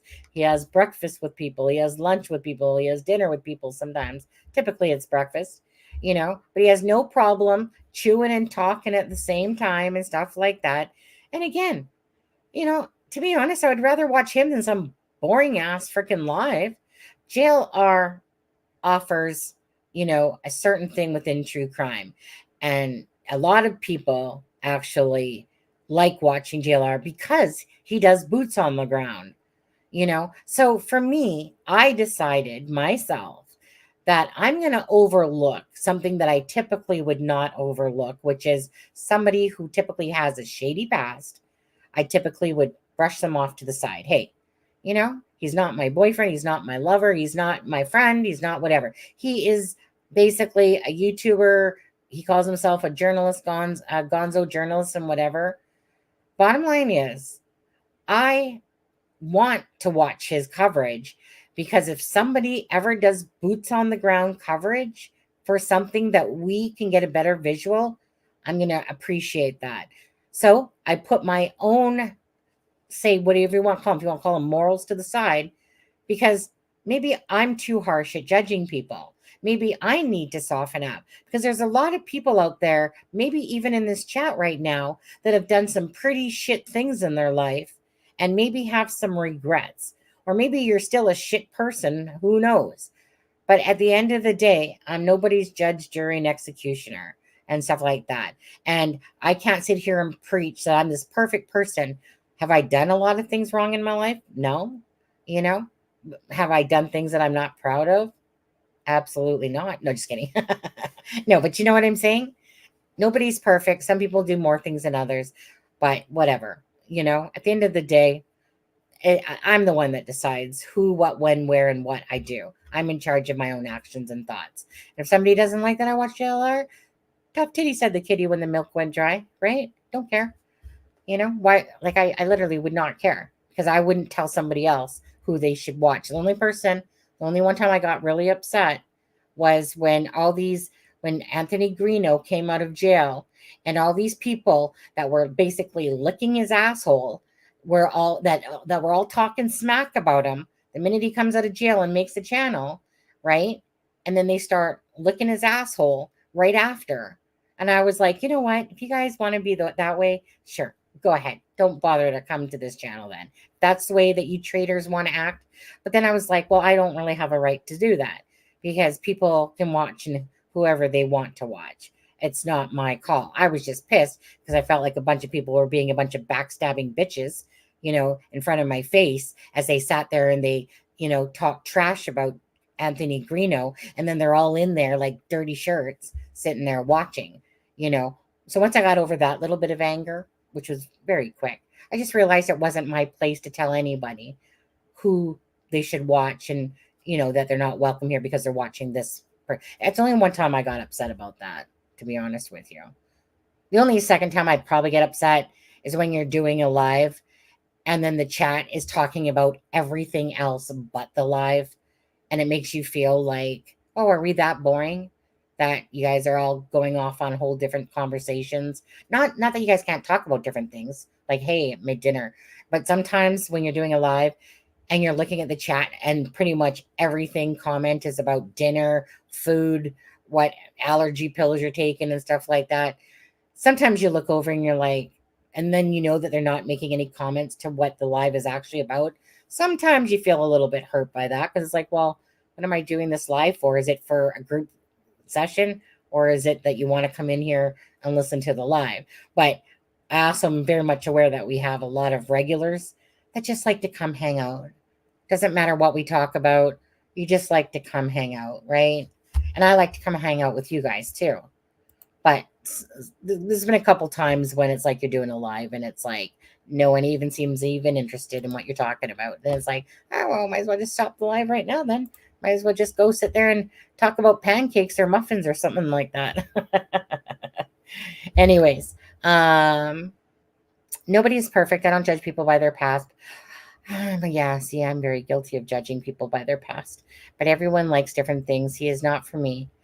Right. Others, and that thing, he wasn't for me, type of thing. But honestly, I found myself continuously going to him if I want to watch the Sebastian update, I will typically go to JLR because I know that he does have his army around him of supporters, that people do send him information, that he does do groundwork, that he does that like you can tell that JLR, he's always popping out a video every couple hours, and you can tell that basically his life is around, searching, doing YouTubes, traveling. I mean, you can't knock the guy for all the travel that he does, which costs money, right? And again, I don't know how much money he made off all those lawsuits, but bottom line is, like I said, in my real life, like would JLR be my best friend in my real life? Absolutely not, right? But at the end of the day, like I said, there's probably people I talk to all the time that I have no clue about their past, and maybe they have a whatever one. I just know that I need to stop being as judgmental as I am because I'm very judgmental. No, make me. Did he say he's ready? Did he say he was ready? Did I miss it because I was too busy talking? I just see PK. I'm not sure what PK means. Yeah, well, exactly. Either you're a man of your word, right? Or you're not. It says a lot about you as a person. Well, here's the link. Don't forget, you have to show your face on camera. You typically were on camera. I seen PK, but I don't know what PK meant. I just thought PK meant like that would be like a gaming term, like I'm gonna PK you.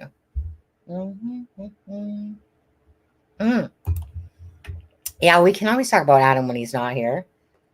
Absolutely. What does PK mean? You're gonna have to tell me once you're on here what PK means. Okay, give me a second. Give me a second, guys, while I wait for James to come up.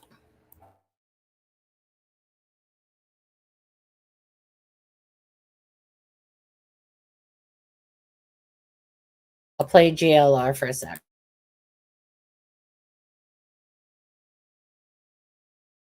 That means when you get on a piece of outdoor lawn equipment, like a tractor or something with Chris in the background. But I'm talking about a family posing. Carrie, thank you. Carrie, thank you.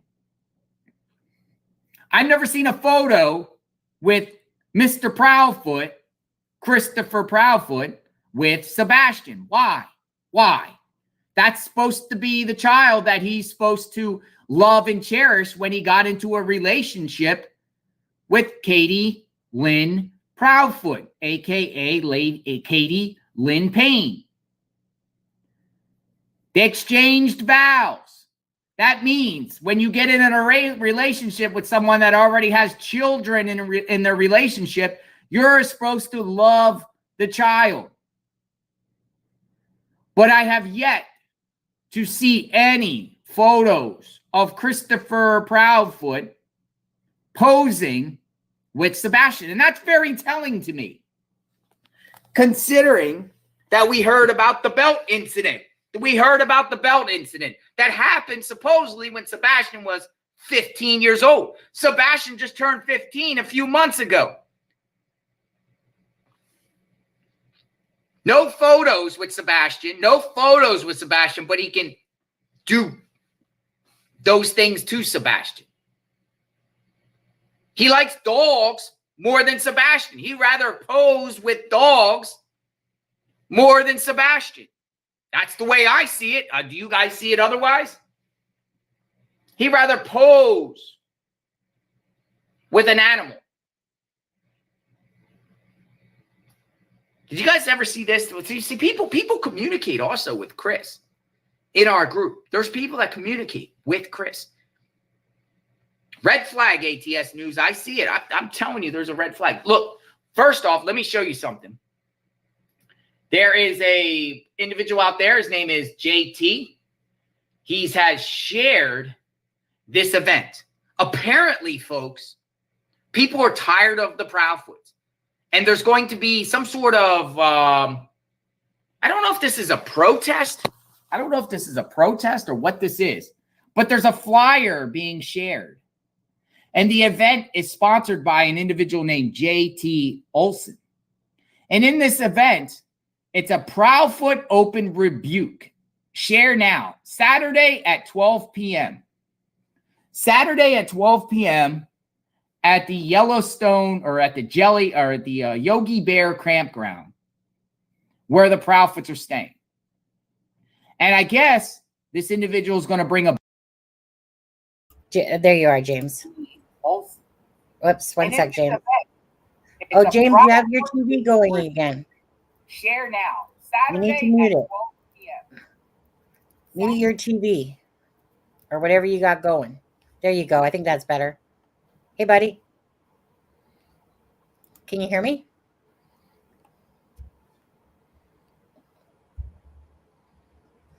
He's working things out like last time. He's going to be a pro at this one day. There you go. I think I hear you now. I hear your keyboard going, but I can't hear you. Is that better? Yeah, that's better. Yeah, how's it going? Not bad. Yeah, nice to have you up here. We had a good conversation last time. Thank you. I'm looking forward to some of your thoughts that are going on with everything again. Is there anything standing out that you wanted to talk about? Lots of stuff standing out. Yeah, on there. So what do you think? Let's just start off. What do you think about the fact that Christopher Proudfoot, as we know, did not take a polygraph test like he said he was going to be due for another time? What do you think about that? Like, what does that say to you, if anything? It don't look good on him. That's definitely true. Why do you think, James, he's avoiding taking a polygraph test? There has to be a reason. It might not be for the reason we think it is, but there has to be a reason. Could he be guilty in part of it? Possibly. Maybe he's afraid that they're going to ask him some questions pertaining to Sebastian. That he, like, do you know what I mean? Like, if he doesn't know the questions, I wouldn't doubt it if Chris went in there with a list, if he ever took one and said, here, these are the questions I will only answer. That would sound like a Chris to me. But, maybe he's afraid that they're going to ask him questions that he doesn't, like in pertaining to any sort of abuse towards Sebastian or something like that. Like, have you ever, like, how many times have you, hit Sebastian? Maybe he's afraid of the truth coming out, that there's more times than what he's saying. I think this whole thing wasn't supposed to blow up as big as it did. For them. You mean for Katie? Because I'll just say everybody involved.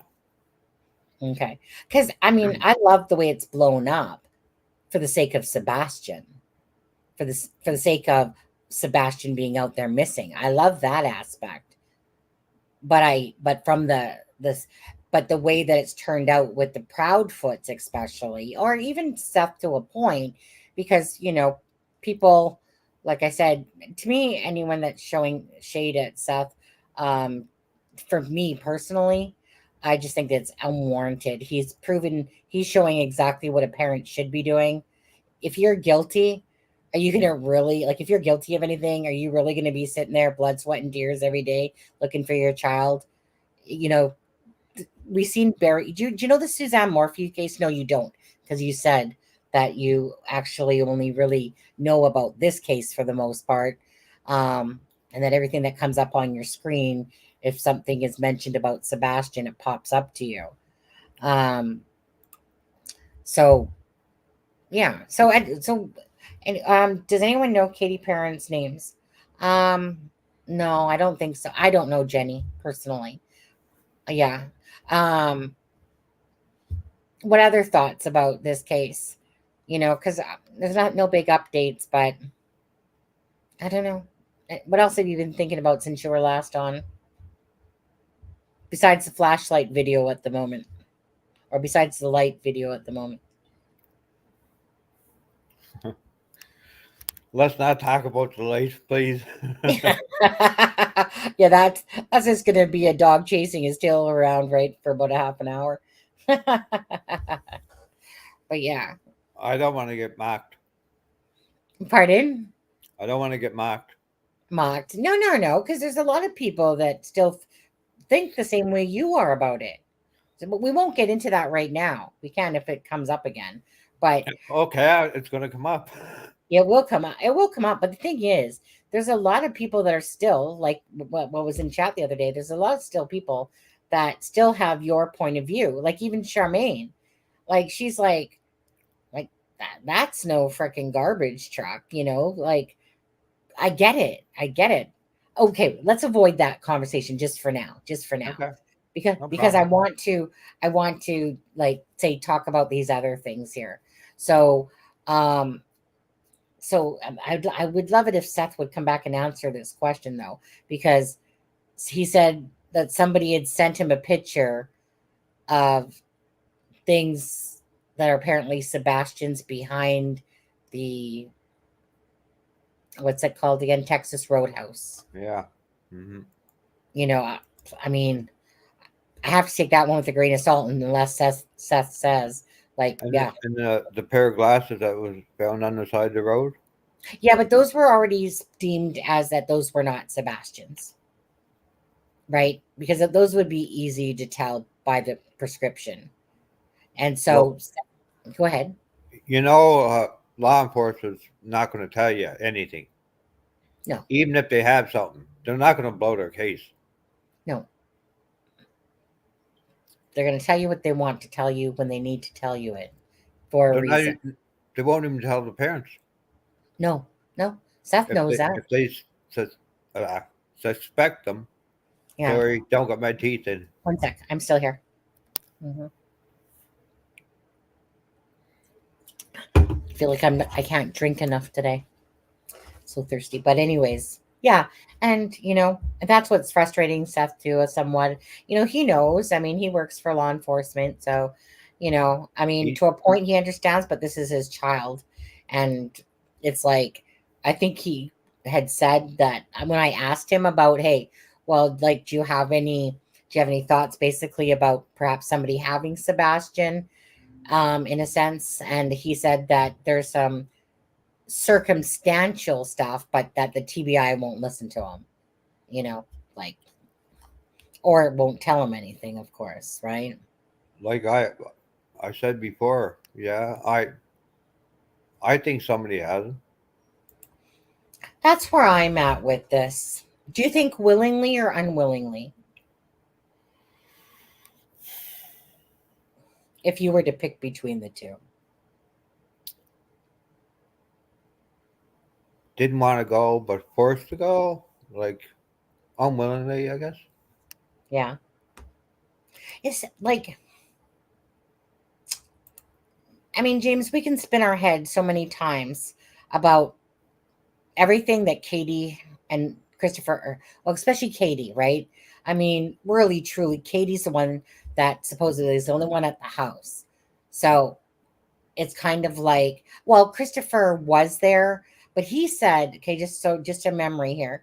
So he said that he couldn't leave his job right away and that he arrived around 1 p.m. Now, Seth said that he got there at 8 p.m. and that Christopher Proudfoot's mother was there.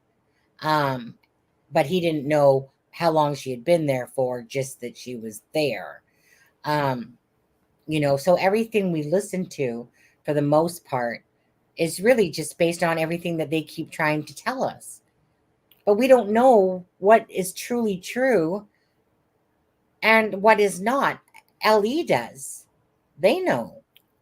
I'm sure they do. I hope they know, or they're not doing their job. Yeah. Yeah, exactly.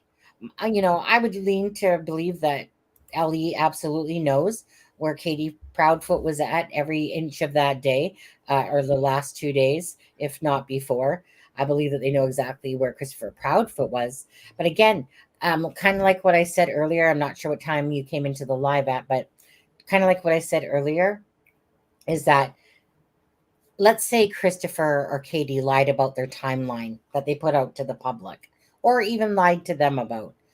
Bottom line is, they're not going to say anything about that because they don't have Sebastian. They don't know where Sebastian is. So they're not going to, unleash or let them know that they know that they're lying, until the point No, comes. If they were happen to be involved in they're Sebastian's they're disappearance. building the case is what they're doing. Pardon? They're building the case is what they're doing. Well, let's hope, because there's so much of me that thinks that even they're spinning around with their chickens, like chickens with their head cut off, because they always came across as stumped, like that they were just as kerfuffled as everybody else, because so I'm hoping that they got past that and they've now moved on to have something, or some sort of lead, some sort of something. But as far as we know, there's no foul play, according to what they're saying so far. That's what they're saying. That's what they're saying. Exactly. And then the thing is, There's a honestly, whole difference. could be, yeah, could be totally different, you know? Seen it many times before. Right. I know. Right.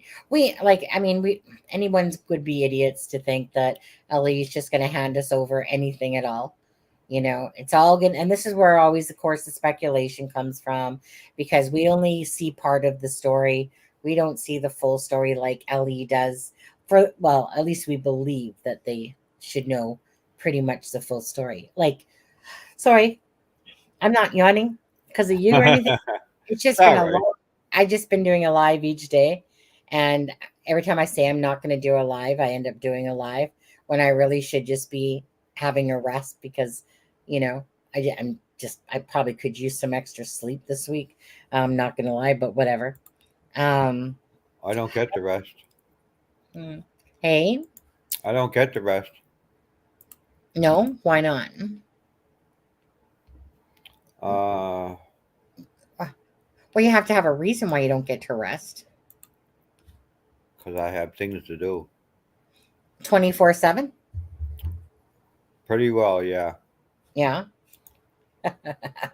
Or wait, were you beamed down to this planet, James? Tell us the truth. Is that just a vessel of a body, and underneath that body's some sort of special alien or something like that? Yeah, I'm an alien, yeah. Huh, I mean, we all know from the news recently, in the last few months or whatever it's been now, you know, that all stuff unleashed. Okay, so what's your other thoughts? You tell me. I want to listen to you talk. What do you want to hear? Or what can I say? Like, Well, that's what I'm saying. So, like, obviously, you're thinking about this case a lot. You're watching it, thinking about it. What is it? So, just with any information that you're coming across or listening to, is there anything that stands out that you want to bring up? Is there anything about that day, the timeline? Is there anything that doesn't make sense to you in the sense of, you know, just anything really? I'm just curious if there's, like I said, I can sit here and talk till I'm blue in the face if I wanted to, but I just kind of want to know which way you would like to go with this live, for the fact of we'll just talk about whatever thoughts you have going on about the case.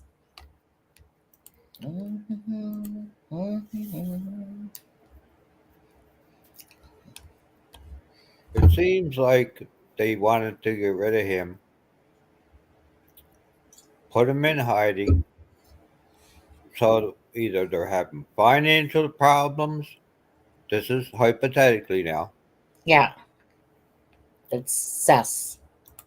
Go ahead. Or they want him out so they can have the light shine on them to make it look better for them. Everybody feels sorry for them. Well, what would be the reason for that? The like, what like there has to be an end goal or an end reason. Like, what would be the actual benefit? There would have to be like something to do with money benefit. We usually, like, we all know that the same things happen for certain reasons, right? So, I mean, it could be money, it could be his court things, it could be this, it could be a lot of things.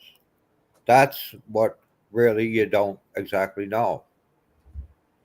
Only he would know, or she would know, or somebody else would know. well, I mean, I know people were trying to say that Sebastian was supposed to be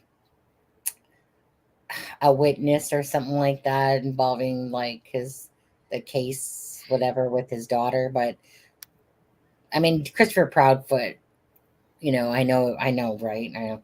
He was like, that's an absolute crock of shit, basically. Well, Right? it, Chris, Chris called, um, 1 sec. Go Seth. ahead. Keep talking. Diver show? Chris called Seth Okay, yes. about taking Sebastian for the year Right. and for the school year, Yeah. and wait, I lost a thought now. Well, Chris and Seth Oh, talked. Yeah, go ahead. but he had to rattle what Katie. Katie's cage to get her to agree with it. Right. Which, no big deal. Like, see, like, okay, so like no big deal, because Christopher Proudfoot, he would be more than happy to have Sebastian off of his, like at his dad's house instead of at their house. But More think about time. it. What about if Katie didn't want it? Well, yeah, but okay, so what if she didn't want it, right? Which a typical mother, most times, like myself, if I was in the shoes, I wouldn't want my son to go, but I would also respect his age, and if he wanted to do that, and if their relationship is okay, Seth's and Katie's to a point of okay, you know. So how would that pertain to it, just Sebastian going missing though, is what I'm trying to connect. Like you like I can't okay, bottom line is all Katie had to do would do to say no. So no, Sebastian. She doesn't have to like hide him, um, or try to hide him somewhere. Well, to me, that guy runs the show. Christopher Proudfoot. Yes, he Yes. does. Yeah, he totally does. Yeah. Well, just from what I'm watching, he he comes off really aggressive. Yes, he does. He speaks for her, he cuts in on her, Hmm. and then he laughs. Yes. Yes. That's Yeah. and the last time I was on, I was going to mention to Seth. He should uh, get legal advice before he starts speaking stuff out. Mhm. He's saying a little too much. He might get himself sued. Well, I don't. Hmm, Everything he says, he has to prove. mhm. Seth hasn't really said a lot. Like he said a few things lately. Like I mean, I've listened to what he said, but you know what? The bottom line is true enough, right? Like, a lot of times you're like, kind of reminds me of the laundry case a little bit. When they lawyer up and you kind of get the advice of your lawyer about what's good and not good. Now, both sides, Seth's side and Chris Proudfoot side, um, there's not really been big filters of any kind, on how they feel. Da, da, da, da, da. Especially, well, definitely Seth. He hasn't held back. I personally appreciate that, right? But I don't feel like he's crossed that line though, you know, of like he has said that he feels like Katie is responsible, that in a sense that this is like the third time, and that basically she is responsible for, you know, trying to keep their son safe and out of harm's way. I So, agree. so that's pretty much really what he has said. He's not accused that like he's Yeah. not outright accused them of anything to do with Sebastian's disappearance that I'm aware of. Well, he abused them, or Say that again. he said that it was uh, Katie's fault Yes, but for. that yeah, that's like in the video that I played yesterday. Um, you know, basically where he said it's Katie's fault. I mean, he said a little bit more after that, but it's basically that was in reference to the fact that it's her fault because she's the last one with them. And again, this is like the third time that something has happened underneath her watch. So he's not saying that she like or he's not saying that she murdered Sebastian and something No, like that, but more of the fact of, well, like, okay, Katie, you are the last parent that had him. You would know better than anyone. Like, where the frick is Sebastian? The child was underneath your watch yet again, and now this has happened. That's pretty much where that is coming. excuse me. Oh, sorry about that. Yeah, but I don't know. I would be like Seth. That's my personality. I don't give a shit. No, I'm not going to put no lawyer in front of me. No, nothing like that. In a case where I have no guilt and I just want my child back, I would be acting exactly like Seth too. And actually, I'd probably have said more sooner, to be honest with you, if I was in the same shoes. I don't really bite my tongue too well, you know. Well, um, I think they are lawyered up now. No, I according to Jennifer Coffindaffer, they're not lawyered up. That was like, that's one of the things that's not true. She said is that they haven't lawyered up. And I don't believe that they have either. And they were advised, from what I heard, not to do any more interviews. So yeah, that's not true. They might have been advised not to do anymore, but that didn't stop Christopher from calling that knackered diver guy and talking about the dogs. Now, for me personally, James, only because of the shit kicking they're taking on social media after the Nancy Grace one and him lying, and that I knew he was not going to do any more interviews. But not that he did an interview, because he just did more of a phone call saying about the dogs and about the scent and stuff like that.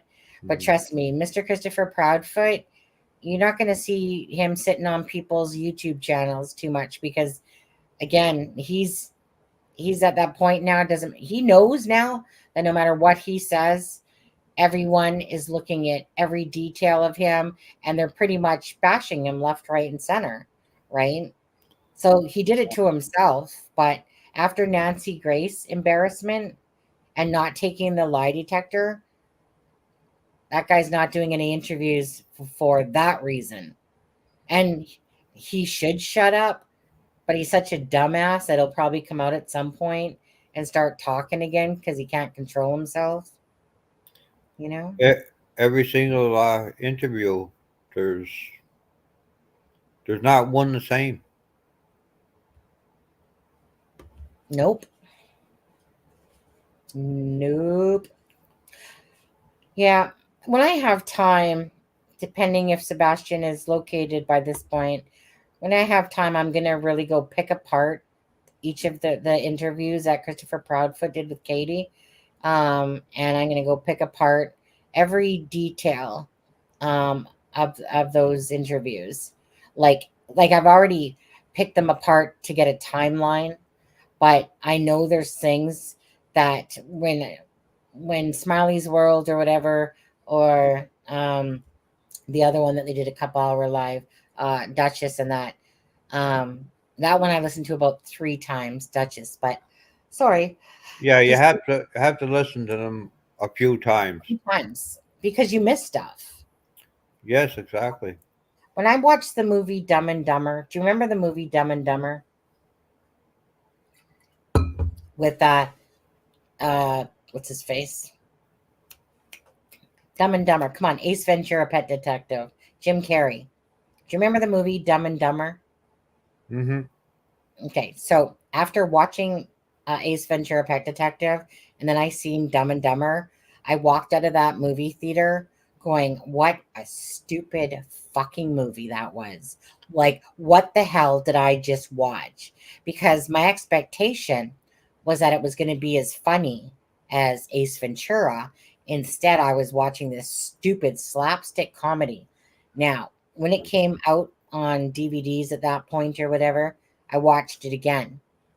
And then I started to laugh. And I started to see that I missed things that I didn't see the first time because I was too busy being pissed off that I didn't find that movie funny at all. It was, when it's stupid comedy. And so by the third time, I was fucking rolling on the floor laughing so hard that once I took away Ace Ventura, Pet Detective, and looked at the movie for the movie. So it took me 3 or 4 times before I caught all of those funny moments in there that actually made that movie really funny, to be honest with you. And that's how I feel about videos. I've watched Pascal's a few times, over. It's tiring. It's a lot of work. And that's why sometimes people don't understand. You can sit there and do a live, but yet I might have spent 10, 12 hours watching different videos to try to put something together for the live, and because there's always something in there that you might not have caught. So when I have time, maybe I might have time this weekend to do that. Just I'll have to see. Or maybe I'll go. I'm not sure. But anyways, I'd like to go through them each again and just each one just pick apart all these key moments of things that were said, you know, just because I like to know that stuff myself. I remember most of it, but I know there's a few things in there that I didn't know. So, for instance, I don't recall that part. And I think it's because I watched a shorter version of the 911 call about the feet and the 10-foot, foot shoe type of thing. But I never, sorry, I never heard about the part where someone said that Sebastian had hid underneath of a car before, for instance. Yeah, So, yeah, I heard that. I yeah, heard that. I heard that. What, probably a couple weeks ago. wait, 1 second here. Let's just 1 second there. It was said. Trust me. Yeah. Yeah. Well, I was gonna say, like, you know, hmm. Well, first of all, James, who the frick owns a mannequin in the middle of the wood line? What's the purpose of that? Tell me, James. Why does someone have a mannequin? Well, it was. I guess they were trying to make it look like. I really don't know if that had something to do with the case or not. I don't think so, but still makes me want to go check the guy's basement. Trying to connect Yeah, the dots. I don't know. Some people do weird things. What do you think about the fact that when the thump would have happened would have been when Katie was on the phone with Christopher? I Obviously, don't he think. would go I ahead. don't think there was a thump. I don't think so either. For a lot of me doesn't honestly believe in that.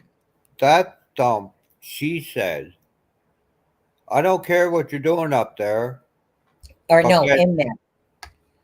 It's on the same okay in floor. there, get to bed. And then another one, she said, did you fall out of bed, boo boo? Or Bobo, or whatever she Oh, called him? yeah. And she answered, or he answered, No, said, ma'am. no, ma'am. So there was two different stories right there. Right. The belt, it was one smack. Another interview, it was smack smack while he was laughing. Right. I know. I was listening to that part. I came across that part when Seth said that, like, it's like he was like mocking, like, uh, finding, like, it's almost like somebody finding joy, as he was saying it. And I remember I just happened to come across that part and I was like, oh, okay, now when I listened to it again, that's what Seth was talking about, just how he was saying it. And it's almost like, yeah, he was just, I pulled out the belt type of thing, you know, that boy gonna listen to me, but anyways, it was the way that he had construed it came off like somebody that was, just honestly, it just came off as someone that just enjoys control, power, um, Exactly. you know, I'm glad you caught that. yeah, If everybody would just go through the videos, watch them, you know, two or three times, I'm mm, sure they will get. yeah, I don't mean, I mean all of them, all the interviews, every one, yeah. both sides. Well, from Seth's side, there's too many to count anymore. From this that Proudfoot side, there's still enough to count on two hands. But when you're dealing with this, you have to do all the interviews. You have to, you know, Well, you have to compile them all. I was gonna say, I mean, Seth, of course, repeats himself because he gets asked the same questions over and over and over, type of thing. But usually, you learn something out of each one. Like, even if you've heard the same stuff that Seth has said, because he obviously people are asking him the same questions, a lot of them. But there's usually something you take away from each interview. that adds a little bit more to the knowing of Sebastian's personality, information. Like, for instance, slippers. So I know Seth said about slippers, so that makes me know, okay, if he, if the mama says no shoes, okay, did he have slippers at his mama's house? Chances are he did, if Seth said that he wore slippers at his house. So chances are Sebastian has slippers at home. Or, and again, it goes back to James. We have to try to understand if Katie's being truthful with all these statements about that that the LE was there, and they all, after a process of elimination, it seemed to be determined that the locked front door, Yeah. The front door got a keypad. The back door takes a key. mm, mm, mm. I don't know if you heard that or not. Say that one more time. The front door has keypad. Yeah. The back door, other door, takes a key. Yeah, I was kind of confused because it sounded like he said that two doors had a keypad. Or sorry, it sounded like his mom said that two doors had a keypad, or I think they both kind of talked about it, but I was confused because I was like, okay, so do two doors have a keypad? Not meaning the garage, because that's different. Yeah. Oh yeah, I guess it was 2008, Ben? Because for Sebastian, because when I said 2000, and it's 2024 now, but he turned 15 in 2007, or sorry, in 2023 he turned 15 December 7th, so going back 15 years. Yeah, that I had one extra year ahead, that's why I said 2009. Anyways, let's see here, let me just see. Robin, my whole thing with Seth is went through a bad weekend. Oh my god, so sorry. You guys, it's been a long, like I said, long day, so excuse me if I'm yawning. Um Bad weekend with the sorry influencers. So I'm sure when he's in here, he's got to be a slap in the face to hear how great and entertaining JLR is. Robin, I actually don't get what you're meaning by that, to be honest with you. JLR has done a lot of work for Sebastian.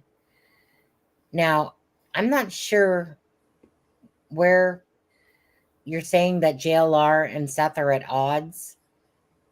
Like, I don't know what you're referring to or talking about.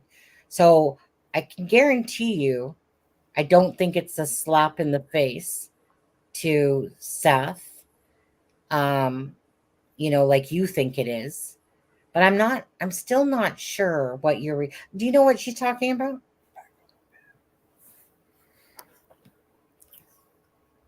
Back in 1 minute. Yeah, no problem. So I'm sure when he's in here. Yeah, I absolutely disagree with that comment, to be honest with you.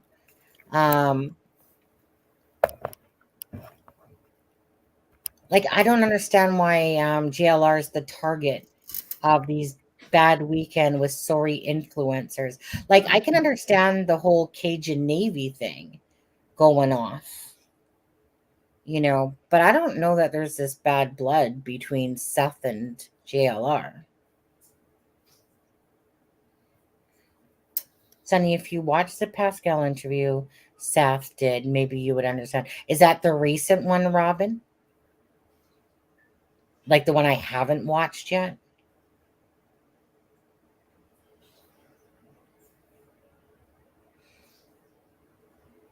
The lady in the photo from the London case even looks like Katie.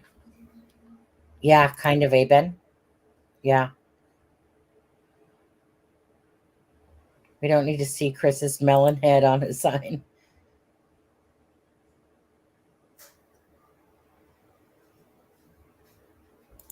On there anymore. Yes. You can't say days. You can't say days. Let me go to the Pascal. Because I went to go watch. Hold on. I went to go watch the Pascal show. I probably made it through maybe 10 minutes. Maybe I can't actually remember. You know, can't say days though. But let me just pull this up. Hold on a second. Okay, let's see here. Pascal show.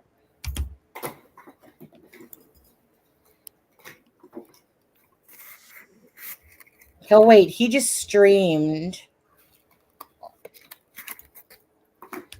He just streamed 38 minutes ago. He did one. God, now I got another one to watch. Was that was that Pascal? Yeah, hold on. Yeah, hold on a second. Robin, I'm going to stop the screen for a second. I'm going to share the screen. Tell me which one you see that you're talking about that I need to watch from on the screen. There's a new one. 1 second. Let me take this message off for a sec. Which one of these ones, which title? Because he did one 9 hours ago. He did one 38 minutes ago. Okay, OJ Simpson was 9 hours ago. Okay. So I know they all look the same, right? He does a very consistent coloring. JLR does the same thing. I'm on use your fingers and zoom in. Use your little fingers there and zoom in. It's obviously not the one from 38 minutes ago. So the only other one I think it could be was 2 days ago. Was there a scent detected one? It would have to probably be that one, correct? Mm-hmm. I mean, you can't zoom in. How come I can zoom in on my phone? Anyways, I'm thinking it was there a scent detected? Is that the one you're talking about?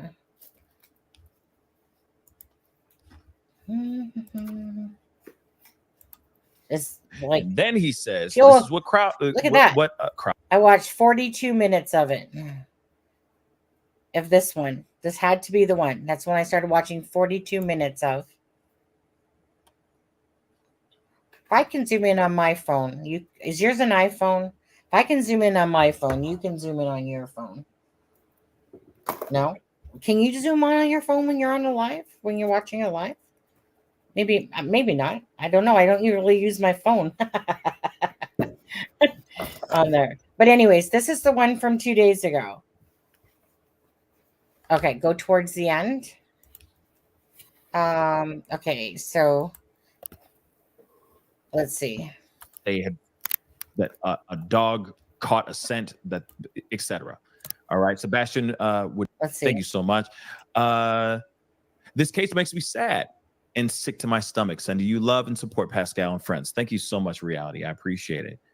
Welcome to the family, Arlene. Thank you so much. Mimi, thank you so much. Side note, I love your shirt.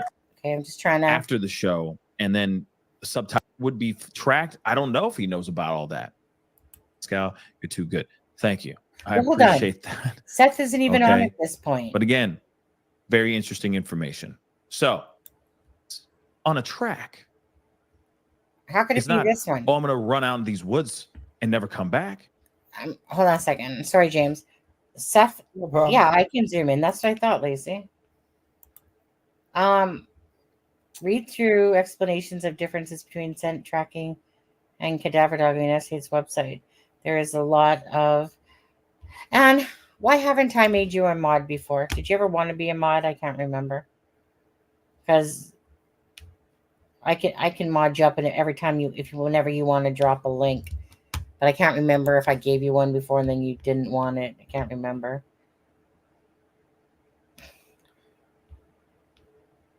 Hi, Andrea. I don't know what's new.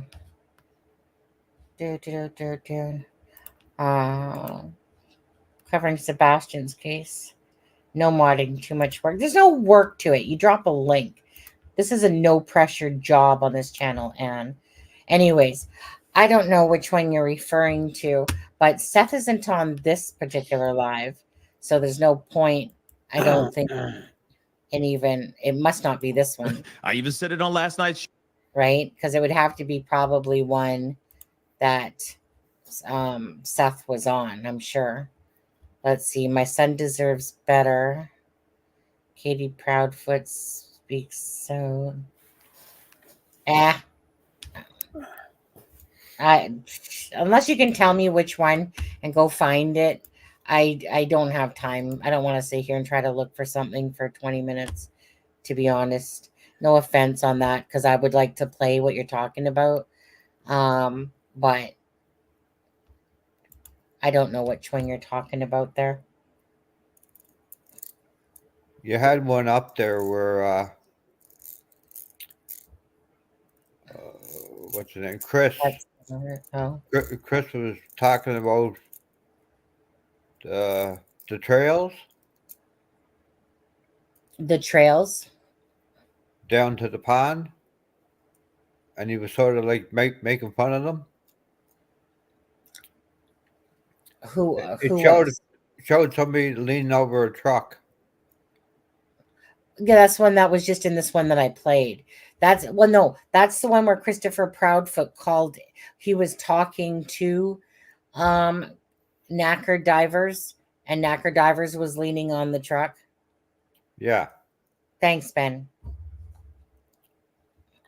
Yeah, I get what you mean, Andrea. A lot of people feel that same way. No, I don't.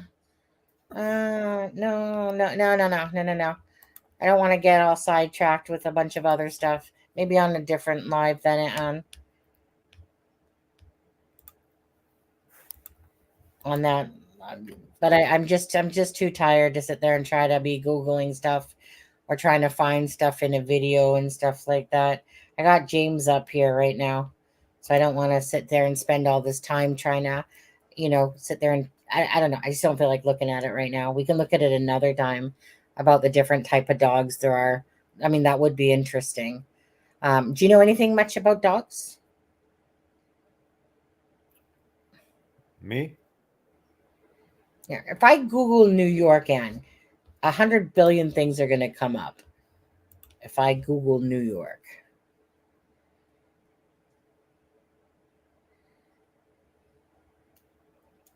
Okay. Fair enough. I'll take what you're saying there, Anne. Yeah. Do you know anything about our dogs? I'm gonna have to open up another thing, and just so I can copy and paste that. I'll copy and paste that to myself. Yeah. Do you know anything much about dogs at all, James? No. Oh, okay. Just 1 second here. One sec. Community. No, what am I doing? I'm trying to go to my channel and I keep screwing up and clicking on the wrong thing. I'm just trying to pull up this live so I can see what Anne, or copy and paste what Anne said. Okay, so just by the way, since Chris did not take the polygraph, do you think he has something to hide? Just so FYI, whoops. The poll was yes, he's guilty, 47%. No, never thought he was involved is 0%. It says a lot regardless, 29%. And something to hide, definitely 24%. The consensus really when it comes to Christopher Proudfoot, is, a lot of people think that he has something to do with it. Anyways, let me just quickly, I just got to try to copy there. I just got to copy and paste what Anne said here. Why doesn't it not let me copy and paste? Remove report. Go to channel. And why does it not do that? Wait, hold on. I think I can. 1 sec. Finally. Okay. I'll paste it over into our group chat. No, I'll do it to myself. That way I know where it is. Okay. Okay, Ann. Gotcha. All right. Maybe on tomorrow night's live, Ann. I'll check up on that and see. So yeah, because I mean, there's different. Like Chris Proudfoot said that like there was 5 types of dogs. Something about blue cheese and blue something and Burmese something, or 2 bloodhounds and a couple of other different types of things. It sounded like blue something or not. But what do you think, James, about the whole construction? What do you think about the whole 911 call? Like, do you think there's any, like, considering Seth was told that there was something about that and then later on found out that there was no scent? Christopher Proudfoot saying, yeah, like they said da da da da. Thanks, What do you Robin. mean, the 911 call? Yeah, the 911 dispatch call. Well, the dispatch call. The one that you listened to about hiding underneath a car or stuff. Bottom line is what I'm asking you. What do you think about the whole search thing, that there was footprints, or that there was a scent of Sebastian, then there wasn't a scent of Sebastian? I don't know what to think of that one. Yeah. I don't think there was a scent. Yeah. And Robin, I watched that entire live about that. About I want to clear some things up. I recall, I know that bit about what you're talking about in there. But I think on that, I don't know why, but I feel on this one, you're putting the cart before the horse in a sense, because I listened to that. I listened to what he was saying, and I think that there was some definitely shit going on with the Cajun stuff, and et cetera, et cetera. But I don't know that. I don't know. I'd have to ask that. But I don't think JLR and Seth are on bad terms. I think that there was a bunch of drama shit happening around the Cajun shit. And I know that Seth wasn't happy, with what was going on, because he's just focused on looking for his kid. And then all this drama starts and shit like that. But, I don't know that him and JLR are on the outs from each other or anything like that. Because I was going to say, I watched that one. And I remember that exact conversation. Because at first I was like, oh, I think he's referring to JLR, but anyway, but I don't know. I'd have to ask him, to be honest with you, but he's not gonna, at the end of the day, honestly, most people aren't gonna knock an audience that has a high volume of people that's putting awareness about their kid, even if they do feel a certain way. Let's just say he did. Most people are going to keep their mouth shut because they know that it's best to get the awareness and attention out there. JT Olsen, well, it was JT Olsen. Well, who was the group? I don't know. I'm not into all that drama shit. I honestly, I'm not, Robin. I don't agree that it's a slap in the face that if we talk about JLR in this channel, that somehow it's a big slap in the face to Seth Rogers. I don't think that Seth Rogers works that way. To be honest with you, all Seth Rogers cares about doesn't matter really who's covering it, that people are covering his son's case. So I don't know who JT is, and I could care less, to be honest. My focus is really on just talking about Sebastian. If I talk about JLR, so be it. If he doesn't like JLR, fine. If he does, fine. But to say it's a slap in the face, I think that's a bit too far. I don't think that he thinks of it that way. You might, but I don't think that he does. What do you think? You talking about me? Do you even watch JLR? Me? You talking Do you about even me? know? Do you know? Yeah. Sorry, James. Do you know who JLR is? Yes. Oh, okay. So do you watch his stuff apparently, right? Because Well, you get Yes. Comes up on your thing. What do you think about JLR? Or do you not have an opinion? It doesn't matter if you do or don't. He's a character. Mm-hmm. Mm-hmm. I'm getting feedback. I'm not getting any. But if you are, if you are, and it's irritating, then you'll have to pop in and out.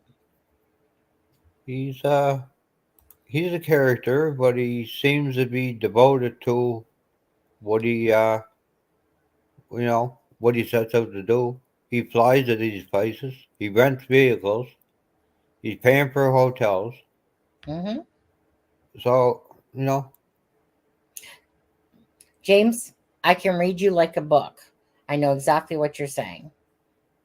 And what you're saying would be accurate. It's not like I know you're a smart man. And I know exactly what you're saying. And yeah, but he does. Regardless, he puts a lot of money out there to travel and help and do these things. And if someone wants to think that he hasn't changed his ways and he's just doing it like don't get me wrong, right? JLR could sell probably ice to the Eskimos if you wanted to. really, yeah. So it's just one of those things. People don't want to believe he's being changed his ways and is being sincere and stuff like that, or think that somehow like I'm blind. And like I said, I'm not blind to anything. Absolutely not. But again, it's like I said, if he's using his money and he's bringing awareness to cases, and doing whatever, for whatever reason he might be doing something, like I said, that's him. Like you can't, like if JLR was covering my son's case, and I knew that it was impacting a lot of viewers, am I going to shut up about it or just let him, whatever, like I said, I would just want someone to find my son, help me find my son. Exactly. He stood in the corner with JT and was in on the cop calling Jaden. Seth said they didn't hand out flyers or surge. So yeah, get the views.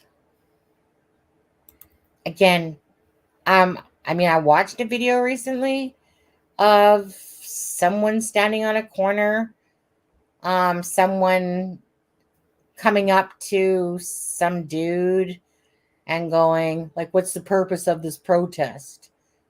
And he's all got his foot chicken and shit, like meaning, like tapping on the ground, and stuff like that. But that's just drama shit. I don't care about that shit, honestly. I watched the video because I wasn't even sure what it was about. It wasn't even that long, but I think maybe it was a cutout of another video. I don't know. Is that what you're kind of talking about? But anyways, the video I kind of watched was something about some guys holding up a sign saying, yeah, that was Seth's friend who was in there. The guy that was tapping his foot, Robin? Is that the one you're talking about? With the cowboy boots on?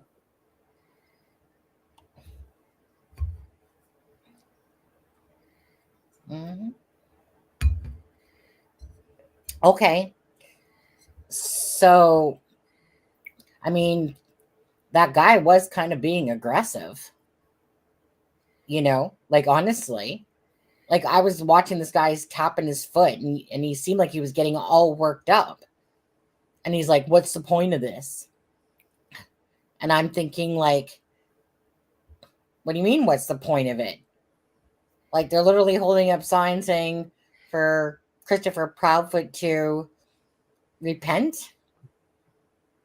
Yeah, I've seen that. Yeah, because what? Because he's a freaking ass liar, Christopher Proudfoot. So for someone to come up there and be like, what does this have to do for anything? I was like, what's it to you? Why don't you worry about you, meaning Mr. Cowboy Foot? Why don't you worry about what you're doing and don't worry what other people are doing? They weren't doing anything violent. They were just standing there holding out signs from what I seen in the video. Nothing out of whatever. I seen Okay. Well, I did watch Pascal, but maybe I didn't like.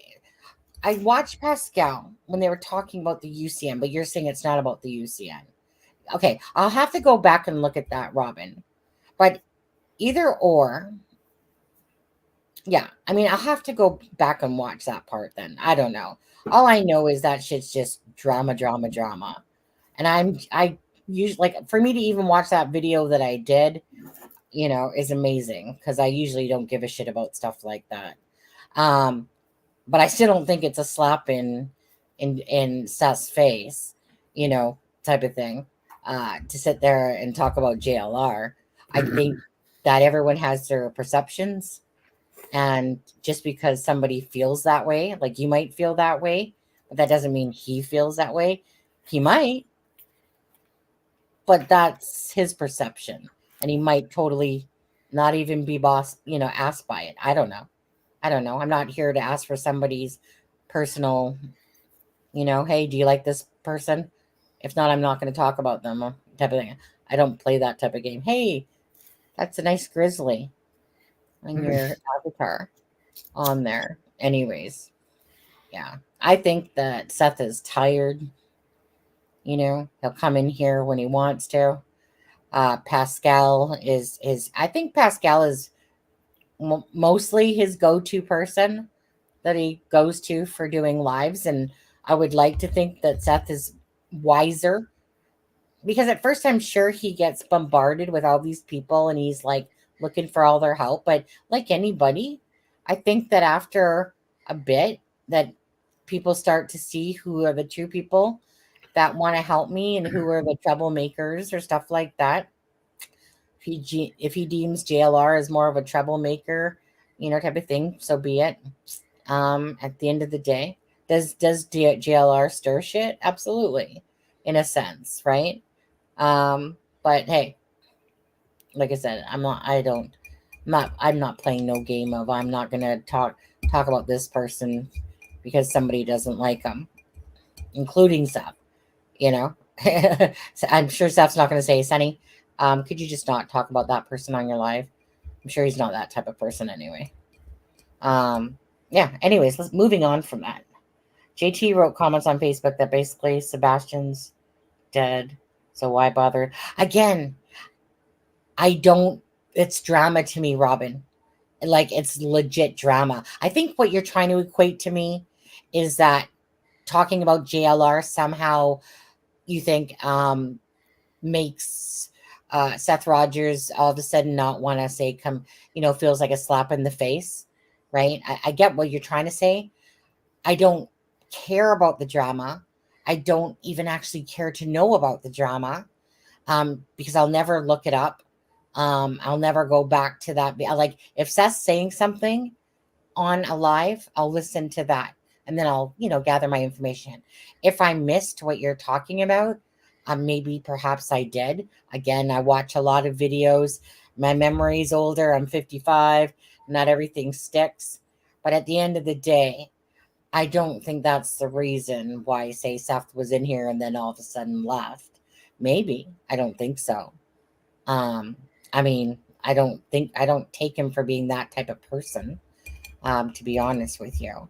But he said all they caused was chaos. And probably so. There was a lot of people that I didn't pay attention to that were, don't you think, James? Like, they're like, people, like, it always happens. Every case, especially the one YouTubers come along and, this one's getting pissed off at this one and this and that and this and that. And it just gets stupid. I think you read my mind. Yeah. Yeah. Seth had JLR's balls was deep in the drama. Seth said he got a phone call. He's probably dealing with things. Oh, absolutely. He said his phone was like, well, let me put it this way. Like I said, I don't honestly think that Seth is, if he hears JLR's name, he goes running for the door. He's not that type of person to me, and type of thing. Or if we're saying that we watch JLR, and I don't take Seth for being that type of person. I take Seth for being someone that's tired. Like you said, got a lot of phone calls. Is that going to stop him from coming in the channel anymore? I don't think so. I think we'll see him when he has time. Perhaps he'll hop on another live again, perhaps not. My life and world is not going to end, type of thing. I'm covering cases because I care about them. Even if the parents, okay, let's just do this. Candace Cooley, Dylan Round's mother. Okay. She was all wanting people's help. And then I asked her if she wanted to come on a live. She said, sure. And then we would talk later, right? So I message her later, and then she doesn't answer. Next thing I know, she goes on to Duty Ron's channel instead, right? Why? Because Duty Ron is a police officer, first of all. And I know Duty Ron from the Suzanne Morphew case, Anyways, it was a big slap in the face. When you talk to somebody, you're wanting to put out their child's thing because you're looking for people to bring awareness. And then all of a sudden, I wasn't good enough because Duty Ron's channel came along, and he was a bigger channel that had a bigger voice, and he was a police officer. Did I feel a bit slapped in the face? Yes. It happens all the time, right? People just all of a sudden suddenly ignore you because, I've had it happen with creators. I've messaged Grizzly True Crime a few times, right? On her Twitter. We all know she looks at Twitter, right? Mm-hmm. But yet they act like that you didn't even message them. Same with the lawyer, but you just get used to that stuff after a while. Am I gonna be pissed off at Candace Cooley because she did that? Yeah, it was a little bit of a slight, but I'm not going to stay pissed off at her. At the end of the day, her son is missing. She's doing what she thinks is best. And if that meant, your channel's not big enough. Like, I even made a tribute video for her son. She even sent me a message of this thing of Dylan, right? So did it feel a little bit hurtful? But hey, you know what? At the end of the day, not going to knock a mother whose son is missing and probably, at this point, probably dead. She just wanted to bring awareness out. If our channel wasn't that big, because that's kind of what happened. It's almost like the smaller channels were okay at the start, but then, oh, hey, there's all these bigger channels out there. They can spread more awareness, type of thing. So fair enough. It doesn't matter how big channel is. Not to me, but it's still going to get out. It's still going to get out. So at the end of the day, like I said, I don't sit there and ride off of anybody's approval, in a sense. I know that I do things for good reasons, meaning for reasons of caring. I don't need Seth's approval. I don't need Christopher Proudfoot or Katie's approval to cover Sebastian's case. I'm covering it because I care about the case and I care about Sebastian being found, but I don't think I need anyone's approval. And my life is not going to end and be the be all if I don't cover something, or, if I happen to stop covering Sebastian's case tomorrow, well, so be it. There's going to be a lot of other channels covering it, type of idea.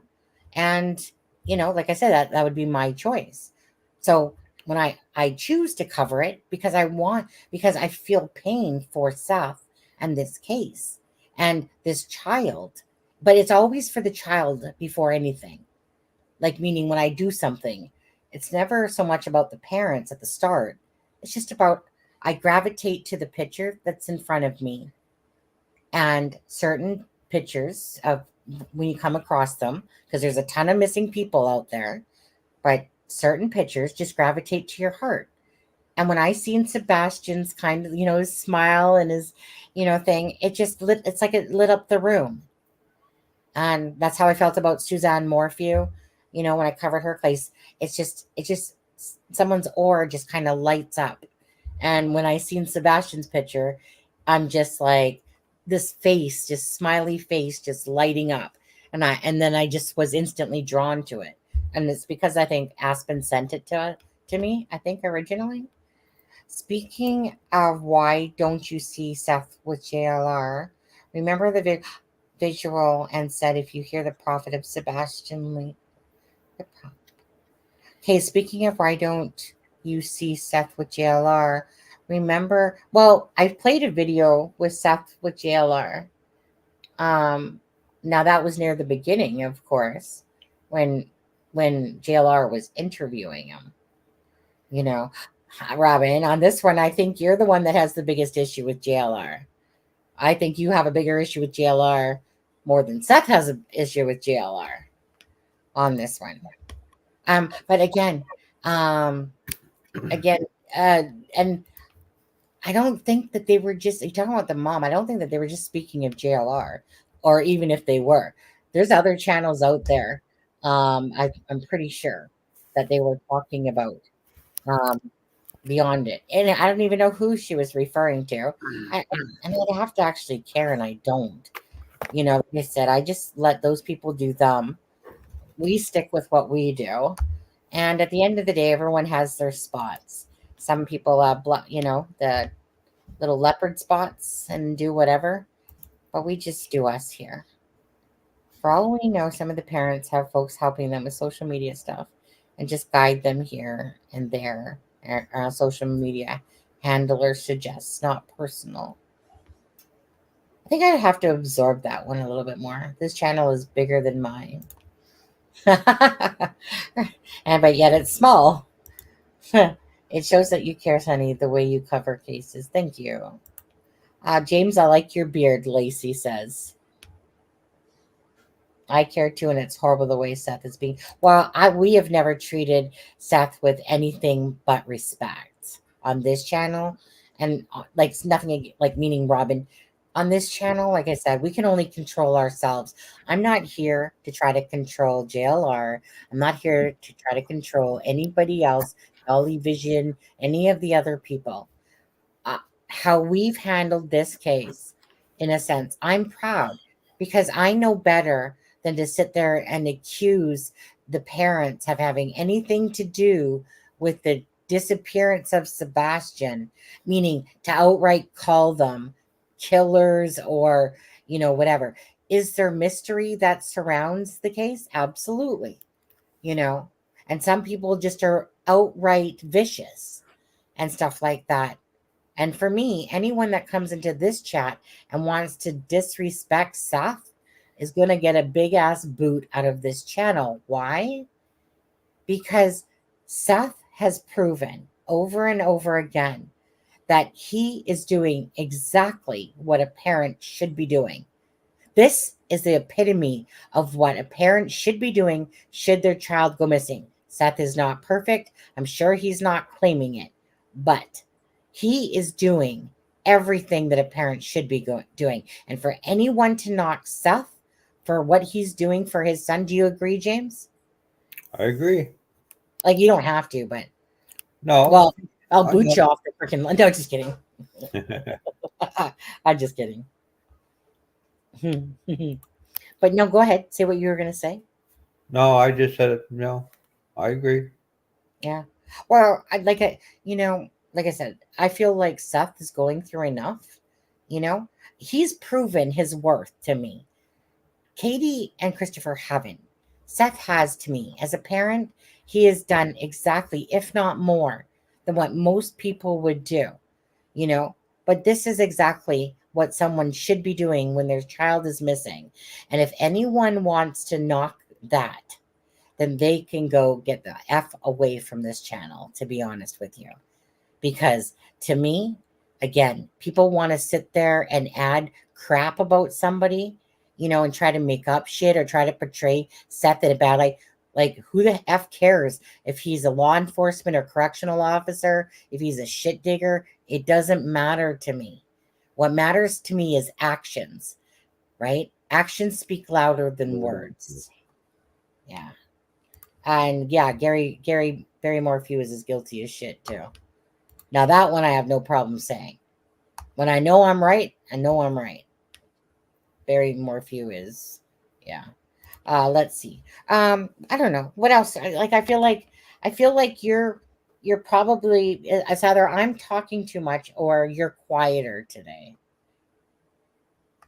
You're probably more soft spoken. You were more chatty with me the other day. I'm always But fun. yeah, I know. So, what else do you want to bring up? I got a little bit more time here. What else do you want? Like, you can talk about whatever. If you want to talk about those friggin' lights, we can talk about the lights. If you want to talk about what anything, the house, the kitty, whatever. No, before I was just saying about them lights. I see the small picture. Yeah. It's supposed to be bigger. I don't know. I don't even know if it was taken from that area. Right. Absolutely. And from what I see in it, it's two lights, and they're coming together and then doing whatever, and then one's going one way and the other's going the other. I'm James. I'm curious what Seth meant, and that's one of the things I wanted to ask him. Remind me next time if you're in the live and you see that Seth. Remind me because I want to ask him because he said something like the truck wasn't even on the same road; it was on the other side. I heard that. So I'm thinking to myself, wait, was it on Kelly Lynn or Kelly Lynn or Kelly Kellen Road or whatever, however you pronounce that? So I'm wondering what he meant by that, to be honest with you. So that we can put it into a little bit more perspective, considering he saw the full video and he's like, and it wasn't even on this, it was on the other side. So Yeah, what got me when and I'm here still.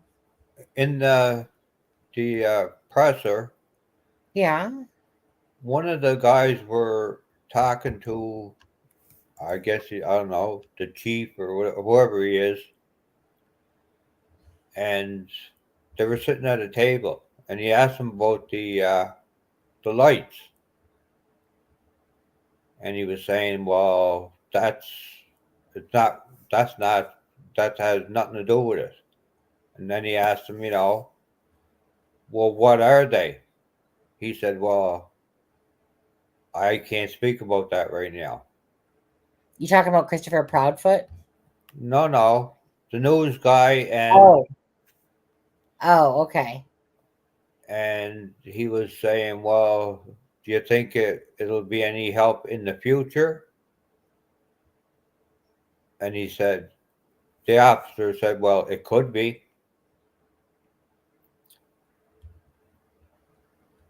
Okay. Where was that on? Do you remember? That was on the presser. The what? The press? Oh, that was at the presser. Yeah, when it was just him and the guy Yeah. that got that video. Oh, okay. Okay. I'll have to go back and listen to it. But he's not telling, no, it's not on TV. It's not in public. It's being held tight to his chest. Oh, okay. Hold on. Back up. This is my fault for only half listening because I was reading a comment plus I was listening to you and you were talking about the lights. And I thought you were talking about presser. So wait, back up, James. My bad. Can you kind of start that again for me if you could? After the presser, yeah. there was a guy from one of the news stations. Oh, okay, gotcha. He was talking to, I don't know, whoever he is, the chief there, or okay, I don't know. And he started asking about the lights. Yeah. And he said, no, there's nothing about them lights, whatever, in different words. And then he asked him, well, do you know what they are? He said, no. And then he How'd it go? That was after the presser where they were asking questions, right? Right. I remember that. Okay. Was it this? Was it the second presser? Because wasn't there? Hasn't there been two pressers? Yes. Okay. So was it the first or the second? The second. Yeah. It's okay. That's what I thought.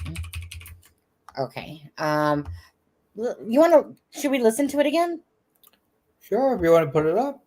Yeah. Let's do that. Whoops. Wrong thing. Let's play that. I thought that's just the way that presser was going to go, too. I knew it was. Okay. I knew Well, they were going to. Go ahead. No. Go ahead. What were you going to say? I knew that presser was going to go that way. Yeah. They weren't going to say nothing. They just Nothing. wanted to have the presser because Yeah. the public is outraged. Yeah. Yeah, and exactly, right. It's kind of like, here you go. Kind of almost like Madeline Soto's case. But okay, let's take the branding off so we can just watch it clearly. And yeah, I'll hit play. I'll put it on 1.25 speed though, just to kick a little bit into gear. I'll probably slow it down if we get toward, because it was at the end when they're talking, right? Yes. Okay, so let's just play it out again. All right, I am Eric Craddock, ERIC-CRADDOCK, and I'm the Chief Deputy at the Sumner County Sheriff's Office. I'm joined today by Susan Nyland. That's the highest I can bring it. NILAND of the Tennessee Bureau of Investigation. She's the PIM. I also have with me Sumner County Emergency Management Director Ken Wilder. Can you hear? WEID. Okay. You guys ready? All right. Good morning.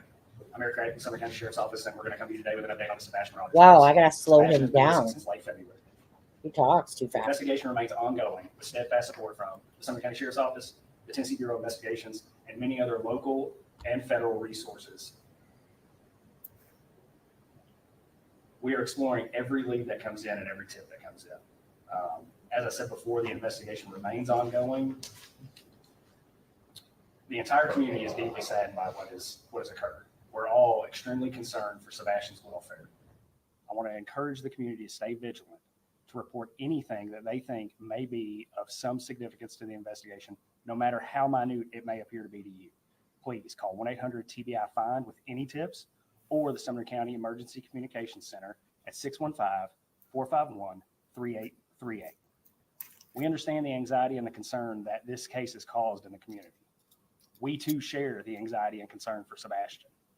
I want to reiterate that we are doing everything we can to find Sebastian and bring him home. Despite the passage of time, the commitment to finding Sebastian remains unwavering. I said this when we scaled the search back. Our commitment to finding Sebastian remains. We will continue to investigate every possible lead that comes in. The Sumner County Sheriff's Office wants to express our gratitude to the community and the many individuals who have helped in the search, the many individuals who have called in tips, the many individuals who have printed flyers and kept Sebastian's face in the news. Nothing would make me happier than to wake up tomorrow morning with a tip that cracks this case wide open and we find Sebastian and bring him home. At this time, I'll turn it over to Susan Nyland from the TBI. Hi, good morning. Thanks for being here. We know how invested everybody is in the search for Sebastian, in finding out what happened to him and bringing him home. And we want to let everybody know he has not been forgotten. Nobody's forgotten about him. Nobody has given up looking for him. At the beginning of this investigation, there was a large land search for him. It was very visible. There were also waterways, lakes, ponds that were searched. There were aerial searches with helicopters and drones and fixed wing planes. They were done at night. They were done on weekends. They were done during the day. That was very visible, and it was something everybody was able to see. But we want to let you know that even though there is not that high visibility in investigating this case, that we are not done. It's gone back to what could be considered good old-fashioned police work. Interviewing individuals, re-interviewing individuals, checking out leads, rechecking leads. We have been working with other law enforcement agencies who have had in other jurisdictions who have perhaps had some complex cases of their own that they have worked on to get tips from them. We have had, this day of technology with everyone having cell phones and doorbells and ring bells and surveillance cameras. That, as you can imagine, has been a bit of a chore to be able to collect all those and then review them. It's important so we know what's out there. We have been reviewing that, reviewing it again. We have had other agencies involved. The FBI has been helpful in that. Secret Service has also been helpful in that. So we are just trying to do whatever we can to advance the investigation. It has not gone to a place where anybody has forgotten about him or is not pursuing this. The parents have been cooperative throughout. At the beginning of the investigation, they have pretty much done whatever law enforcement has asked of them. At this point, we don't have any evidence. There is not any kind of an indication that there is a criminal element involved. But we are keeping options open. We don't know what has happened. We don't know where Sebastian is right now. So we are pursuing any and all avenues. We do want to caution there are some social media elements out there who purport to have information that is direct from the investigation.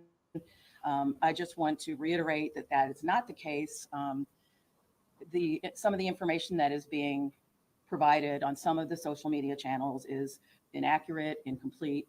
We don't want this to damage the investigation. So we would just caution anyone who is following the case to just use some caution as to what you see and what you believe. It's caused a bit of a distraction because a lot of what has been out there in some of the social media channels has been rumors and speculations and theories, and some of that has been advanced and people have caught a hold of it as if it's what's really happening. That has resulted in us getting information that is either, like I said, distracting. It's taking away time and effort from what the agencies need to be doing as far as looking for Sebastian. We have had so far, as of this morning, 314 tips that have come in through the tip line. It's been mentioned, but I'll say it again. It's 1-800-TBI-FIND. We are also taking tips through email, which is tips to TBI, TBI, at tbi.tn.gov.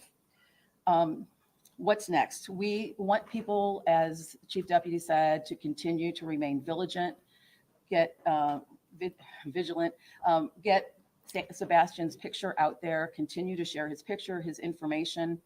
Now that it's getting to be nicer, well, not today with the weather, but now that the weather has turned warmer, people may be more inclined to be in their yards. If you go out and see anything that looks different, let us know. Something where perhaps a teenager could have hidden.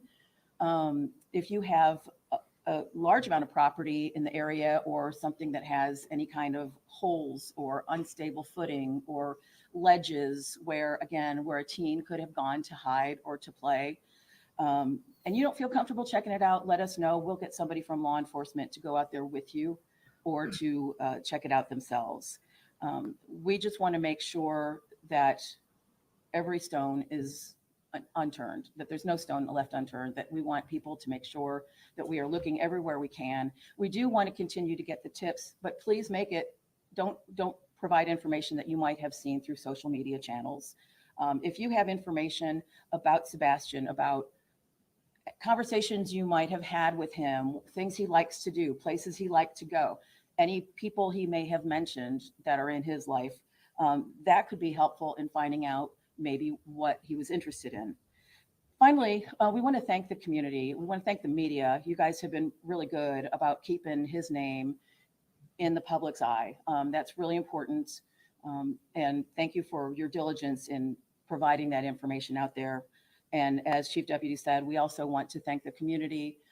From the very first day, everybody has really been all in as far as whatever they can do to help in the search, to help pass information on, providing water for the teams that were out conducting the ground searches. So thank you again to everybody. I'm going to pass it back to Fair credit. The weather is rolling in. We've got time for some questions. So, yes, ma'am. I was a few minutes behind, so sorry if I missed this, but has there been any indication at this point of foul play or anything of that nature? There is no evidence to support foul play is involved in the disappearance of Sebastian. But at this point, you don't rule it out. We're not ruling anything out. So 5 weeks, and you guys covered so much ground, searching, going back, researching, checked out every case of a possible sighting, nothing confirmed, not a trace of Sebastian. Nothing. Checked out every case of video, nothing sighting, Nothing that is taking us to locate Sebastian. Are there any more theories? We come up with theories almost daily and try to Oh man. Wow. Two questions, if I may. Have you ruled They had some out nasty interference on that, didn't they? in this case? And as a follow-up, have you cleared their alibi? I think the Hey, TBI said Justice it best. Jane. They've been nothing but cooperative with law enforcement since day one of this investigation. There is no evidence to support foul play on the part of Sebastian's parents. Is that moving to Memphis interfering at all with your investigation? Is it changing possibly the avenues of communication? No, sir. You mentioned when you were asked about recent evidence, we heard some rumors that you received have some validity, that there were glasses found within the past few days. Can you confirm that? There were some glasses found in the past few days. Or have you been able to identify that they were Sebastian? We are still investigating. And on the Cajun Navy, have you found how is that coordination happening? Have you found their work helpful? Are you guys working in unison or a separate team? The Cajun Navy is operating independently. They have not reached out to us. Have you found their investigation or their work helpful, or has it been one of the distractions that have been mentioned? One of the things that I really appreciate they've done is print flyers and keep Sebastian's face out there. It's my hope that one day somebody sees something and calls in and this case breaks wide open and we find Sebastian. They've claimed they've received threats. To your knowledge, have they filed any police reports or reports to sheriff's department documenting any of these alleged threats? No, sir. Are we able to learn anything about what those threats are? They would have to call the police and report them. Where does the search go from here? It's been 5 weeks. There's been no signs. Do you believe he's still alive? And what are you guys going to continue working on? My hope and prayer is that Sebastian is still alive. Yes. We're going to continue to work on this investigation and follow up every tip and lead that comes in. Some of this may revert back to us going over some things that we've already done for the 6th, 7th, or 8th time. A fresh set of eyes never hurt anything. We're going to continue to work to find Sebastian. Has the story been changing at all as you've been talking with people, interviewing them for a second time possibly? There is no evidence to support foul play. Are there any active currently that you guys are pursuing? We have tips called in daily. Any of those tips seem legitimate enough to expand law enforcement resources? Regardless of their legitimacy, we're going to follow up on them. Will there be any other agencies pulled in to help in the search efforts for this case? I'm certain there will be. You met with the biological father and mother this past week. Is that at their request, your request? Is that just re-interviewing them again? That was at the request of law enforcement. It's not uncommon to talk to the family in investigations like this. I've got time for one more question. Just overall, how has this investigation impacted the morale at your department, especially with all the scrutiny coming online? Let me put it to you like this. If my kid was missing, this is the team I'd want on it. The men and women of the Sumner County Sheriff's Office, of the Tennessee Bureau of Investigations, the FBI partners, the other local agencies, the Secret Service, everyone who's had a hand in this case is doing everything they can to find Sebastian. Morale's high. We are here and we are dedicated. Thank you all for being here today. Thank you for keeping Sebastian in the public. Please continue to publicize this photo. Thank you all. I'm gonna hit stop for a second and then I'll just, I think like I know he has it on his Facebook, but this is the one that they're really talking about here, I think. Exhaustive search for Sebastian Rogers, but with few updates from authorities in recent weeks, Some have wondered, is enough being done? We're doing everything we can do. Every time a tip comes in, we follow up on it. Eric Craddock is chief deputy with the Sumner County Sheriff's Office and heads up the investigation. He sat down for an exclusive one-on-one to talk about what they do when there are few new leads. I think in the absence of information, what we'll continue to do is go back over everything we've already done once, put a fresh set of eyes on it. To that end, Craddock says searchers recently found a pair of glasses, which they are checking to see if they belong to Sebastian. He says the parents continue to fully cooperate. Any evidence of foul play? We have not cleared anyone, but we have absolutely no evidence to support foul play. I asked about exclusive home security video obtained from the neighborhood the night Sebastian disappeared. You can see two suspicious light sources, which we've circled here, in an area behind the teen's home. Since we first aired the video last month, authorities have said no evidentiary value. It is of no evidentiary value. Can you tell me what those lights are? No, Why? because the investigation remains ongoing. And so it could play a role down the road depending on developments? We don't know what we don't know. So yes, it could play a role. So many are, of course, closely following this case. How difficult has it been, all the noise on social media? Oh, the rumor mill on social media has done nothing to advance this case. Craddock says investigators continue to work the case daily and deal not with feelings, but facts and evidence. There's no stone left unturned. Nick Barris, News Channel 5. Okay. All right. So with that one, okay. Okay. So what did you want to talk about with this one? Or what he said? Why don't they put that, if it's no evidentiary value, why not, just put it out? Why is it so secretive? Because really, they just remember kind of like what you said at the beginning, right? They ain't going to give you shit. Like, even if it has no evidentiary value, right? Maybe at some point it could ever come into play, right? Perhaps, but that's why they're not going to do it, though. That's why they're not going to tell us. Like, just because it's an open case. So I get that.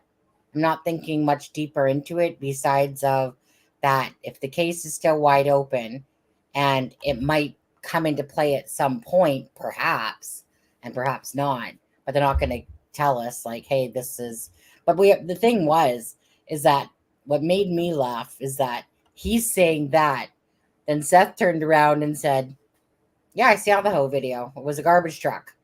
I'm sure that they were probably going, Seth, we're not supposed to be talking about though, Mm-hmm. So that I remember that because that kind of made me laugh because here he's saying that and then Seth tells us exactly what it is, So it was just one of those things. I can see why they're not telling us just because the case is open. And whether it was, a Tonka truck or a big garbage truck or whatever the frick it was, that's like, I'm not reading much more into it besides the fact because it's an open investigation. But then, like I said, Seth came along and said, yeah, I saw the video. They showed me it was a garbage truck. And I just remember giggling because I'm like thinking about what Ellie's probably thinking going, oh, yeah, that, darn well, like for the most part, in a lot of ways, that the Ellie, they pretty much would like probably Seth, Christopher, and Katie just to shut up. In all fairness, do you think? Well, it was advised to. Yeah, it was advised. Seth. It was advised to Seth not. Right, not to be so maybe vocal or whatever. Or, just sort of sort up the comments or going on the social media and talking. And then you had Christopher Proudfoot, James, that was like, yeah, I've talked to Ellie and they say, you're doing a banger job on those interviews. And yeah, they were probably doing that because they were probably like, because there's part of you that's just like, can't shut them up, but hey, thanks for all the info. Like, that they are gathering info from this. But yet by the same token, it's kind of like, oh, I'm not supposed to really be talking about that. You know? So, I mean, it's like if you can't tame a horse, you might as well just, whatever. Because at the end of the day, you don't want to ruin an investigation for sure. No, they put this out, make it look like there's no foul play. They got Yeah. no suspects to Yeah. make the suspects feel, Mhm. make them feel that they're in the clear. Yeah, up until, all of a Up to- sudden, until they get pounced, and until somebody gets pounced on, typically. Because again, if there's no person or there's no body and Sebastian's not being found, like I said, in any case, it doesn't matter regardless. They like the Suzanne Morphews, right? And a lot of other cases. Of course, you'd prefer if there was a body, because then you have, actual foul play. In Sebastian case, it just seems like I feel like they don't know whether he's alive or dead, and if they do, like they might have their thoughts and opinions like everybody, but I really still think that they're kerfuffled. Yeah, why didn't? Yeah, exactly. Because he's a lying piece of shit, is what he is. I think that Christopher Proudfoot, regardless of anything, he just keeps digging the hole for what a true piece of crap he is as a person. Um, if there's anyone that's humiliating themselves in the public eye continuously, it's Christopher Proudfoot. I mean, honestly, the guy's a douche. Okay, he just is. But whether it's because he doesn't want to be asked questions that he knows he was lying about already, might have nothing to do with the Sebastian side of it at all. It could just be like doesn't want to be asked certain questions because he knows the truth about those questions, and I'm sure he doesn't want to, like, if he might feel like he has nothing, like let's just say he had nothing to do with Sebastian's disappearance at all. He might pass that answer, but yet he might fail on a bunch of the other questions he might being asked. Yeah.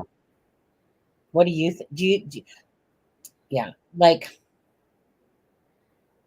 do you actually think, James, that Christopher Proudfoot was working in Memphis and he was away?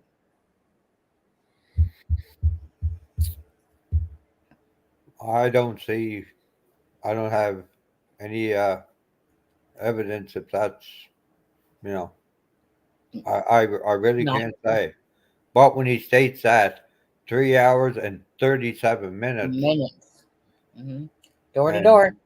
and there's a few more things that I had there, but Yeah. I mean, you can't blame people for having a stink eye on them, especially because we don't know what anything that Christopher, Katie, have said is truthful when it comes to those two.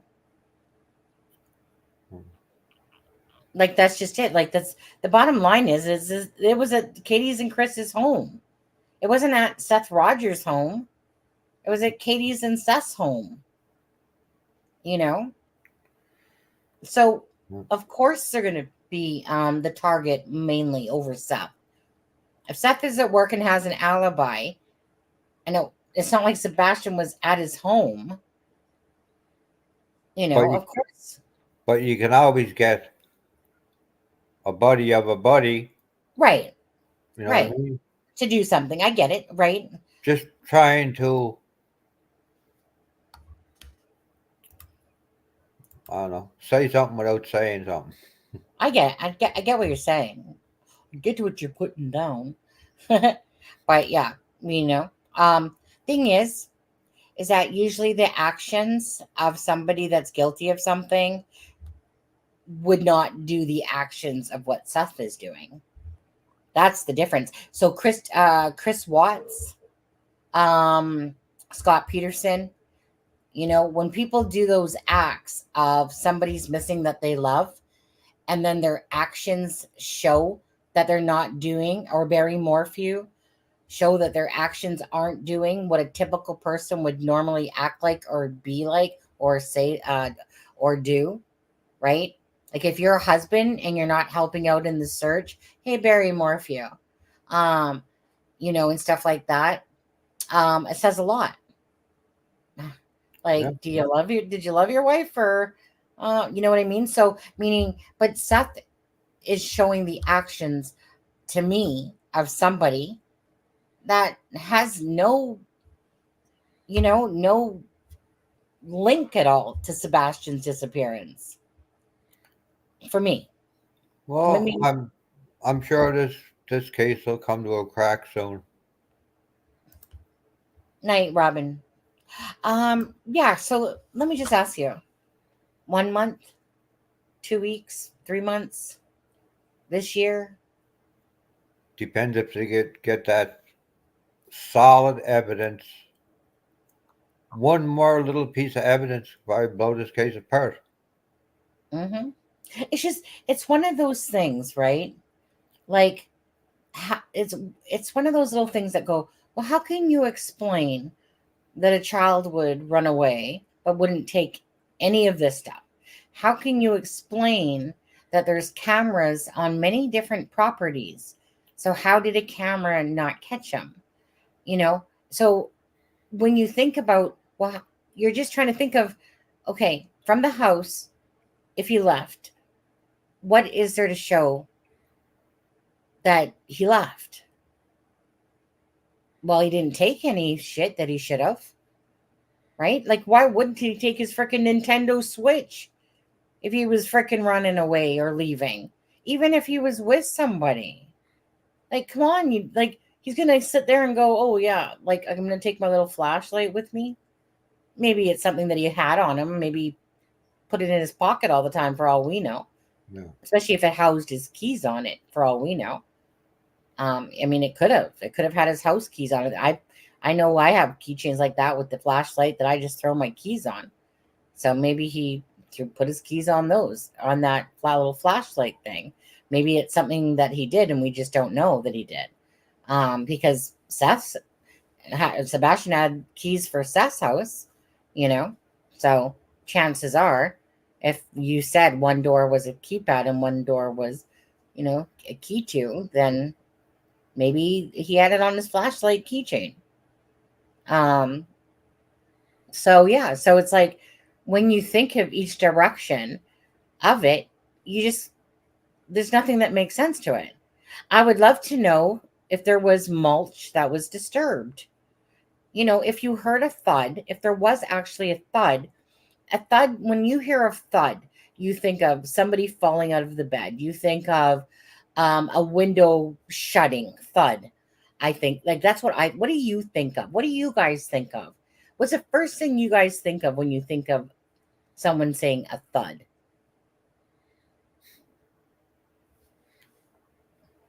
I don't really know.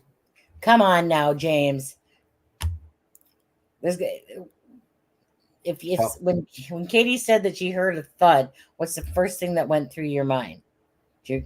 Something did. Unless there's just pure space behind there. Pure crap. Well, yeah, I know that. Right. 1 sec. Okay, what are you guys thinking? Something falling out of bed or falling on the floor? Shelby says the floor shaking. Did you body hitting the ground?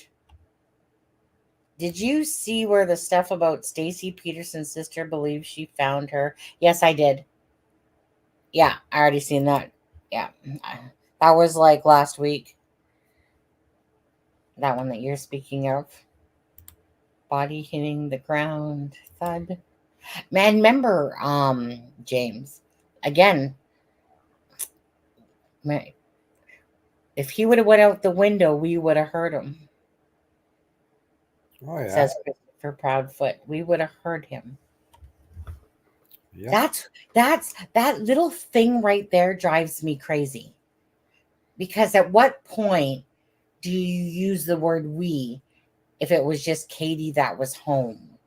Like, why would you, like, people can try to twist that, but it's not a normal thing that people would say. And Christopher Proudfoot, he's not that person. Like, remember when he was talking in the interview and he was talking to Katie and using the word mother, type of thing, and like saying like, well, and then the mother, did it like meaning Katie. And I'm like, oh, okay, well, that's odd, but okay. But he used the word, well, if he would have went out the window, we would have heard him. Yeah. Not Katie would have heard him. We would have heard him. And don't forget, at this point, Katie's on the phone, supposedly, with Christopher Proudfoot, according to them. And That's Christopher, in my notes. he does. There's many things. There is many little things, and they might be a whole ball of nothing, but there are many things, kind of like in the interview with Chronicles of Olivia. There's many things there where when she looks towards Chris to say, and then we went and picked up his cousin, his cousin, and she looks to him for confirmation. And then she's talking about the day, and he's just shaking his head like, yeah, as if someone that's shaking their head like they were there, like as if he knows the full story of it. But yeah, like they're trying to keep that story straight.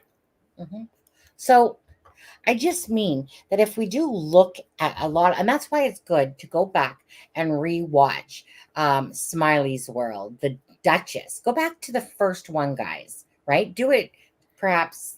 The best order I know is from anything I've watched, okay? So please, somebody tell me differently. Smiley's World. Sorry, let's start back again. Duchess. Okay, WSMV. Then Caitlin Miller, Fox 17, when they're holding their hands. Okay, so that's 3. Then Smiley's World. Then Chronicles of Olivia, and then Nancy Grace. Okay, yeah, I'm giving you guys that. I thought Smiley was twice. Who? Smiley. It could have been twice. I don't remember. Now you're throwing me off. It could have been twice. It was twice. And it could have been twice, but I guess I'm just kind of thinking of it, but I think it could have been twice, actually. I think it was twice. I think you're right about that. So, yes. So go do some, go ahead. Court TV. Oh, Court TV. No, Christopher Proudfoot? Was he on Court TV? Seth Rogers. I can check, but I believe so. No, he wasn't on Court TV because Vinny made the comment that he's asked them to come on. Okay. Yeah. Yes. I want you guys to go back, pick whatever you want to watch, come back to this live tomorrow. And I want you guys to go watch some of those interviews and pick anything out that Christopher said for that, or Katie, that would have implied as if it just like the we would have heard, if you would have went out the window, we would have heard anything that has like that red flag like that, where they're using the wrong text or term than what they should be using. Right. So like, for instance, on Nancy Grace, remember, I think we were talking about this perhaps, but it's kind of like, I think you're the one that thought that he had said, correct me if I'm wrong, but I thought it was you that kind of, we talked about this with Nancy Grace when Christopher Proudfoot talked about being home. And then, but then I went and played it again because I knew that he had said that he hadn't been home like since February 1st to 26th is when he said he was gone, but that he had gone back home prior to that. And then I think that was with you, wasn't it? Yes. Yes. Okay. So something like that, that's where it got twisted around, perhaps like in your mind, but yet when you heard it again, you realized what he said. So that's kind of different, right? Versus him saying, we would have heard him. So yeah, I'm just going to suggest that anyone perhaps watching that's going to come back to watch the live, and maybe yourself included, James, if you have time, just look for any inconsistencies that you want to bring to the forefront of things that he said, where it's almost implying that perhaps he wasn't at work or something, or that he's double talked himself, you know. But anyways, do you guys do whatever. All I know is that those inconsistencies add up. Katie, like I said, to get a proper timeline out of Katie is like literally, Katie, give me your back fucking molars. You know, So like true. seriously. And like, isn't it? It's ridiculous, right?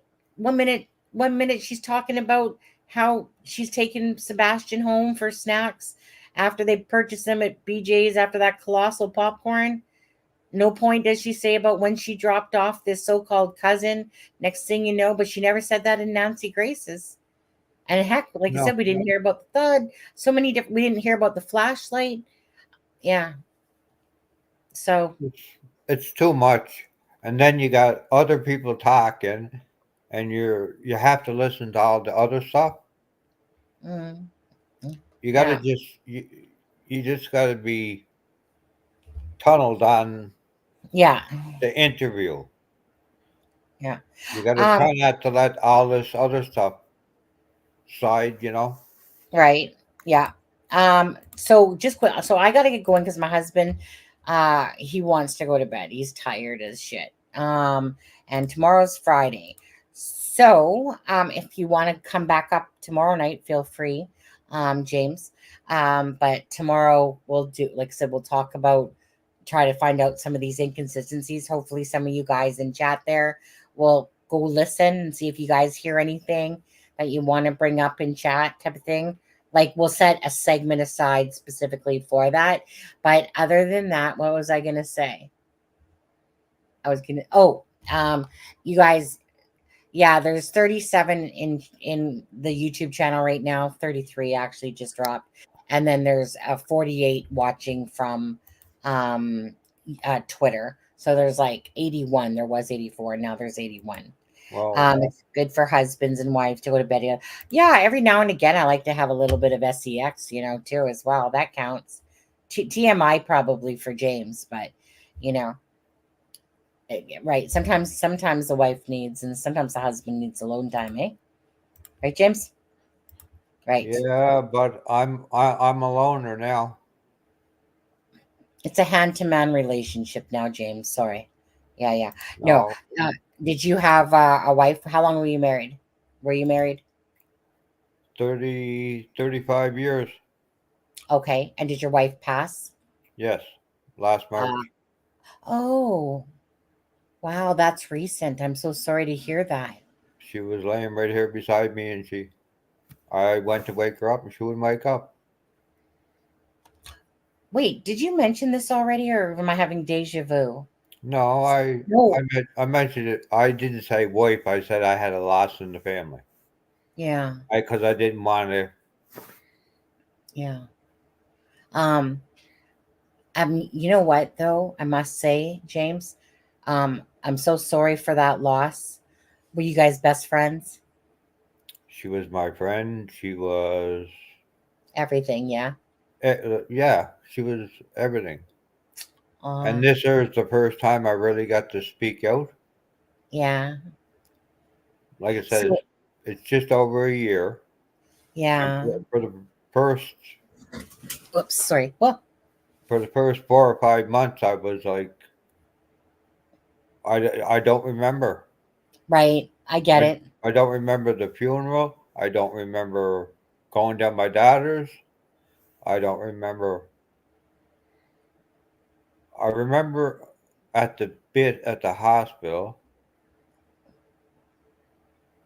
but everything else, I didn't. I don't. I just didn't remember. Yeah. And I get that, right? Because a state of shock, um, you know, like I said, just a blockage in a sense, because obviously everyone reacts to things differently. And, I'm sure you were numb everything, right? No, So yeah, like so I get that everything's like a blur, um, because it was unexpected. it was very unexpected. Yeah, absolutely.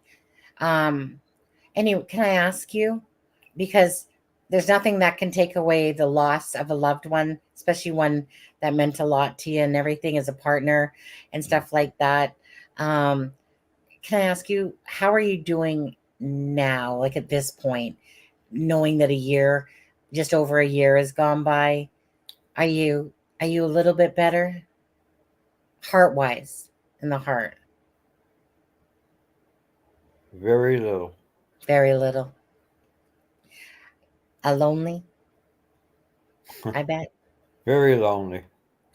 Do you have friends, family that kind of try to? Well, my daughter moved like about an hour away, and she works. She's a nurse, and I very seldom see her. Most Okay. most of my days are her alone.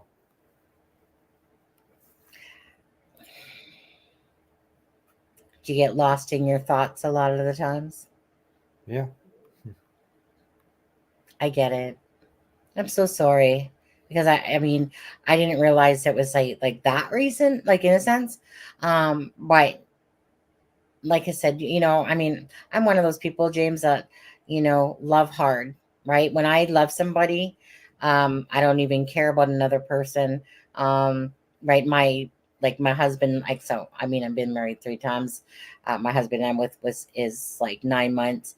But for me personally, the husband now, so I say it like that, is like the person that I wish. No, I mean, things are meant to happen when the right timing happens.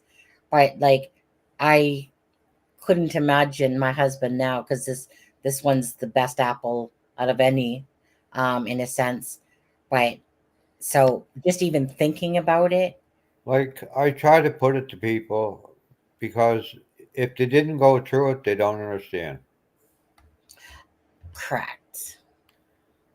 Like Correct. if if you woke up and your husband's still laying there and you're saying, "Come on, get up, it's time for work," and he doesn't move, Right. your whole body just goes. Yeah. Yeah. So really, this is the first time I ever really got to. I never Yeah. thought I'd be on social media like this. Well, it's, you know what though? I mean, at the end of the day, right? We all know that at some point we come, at some point we go.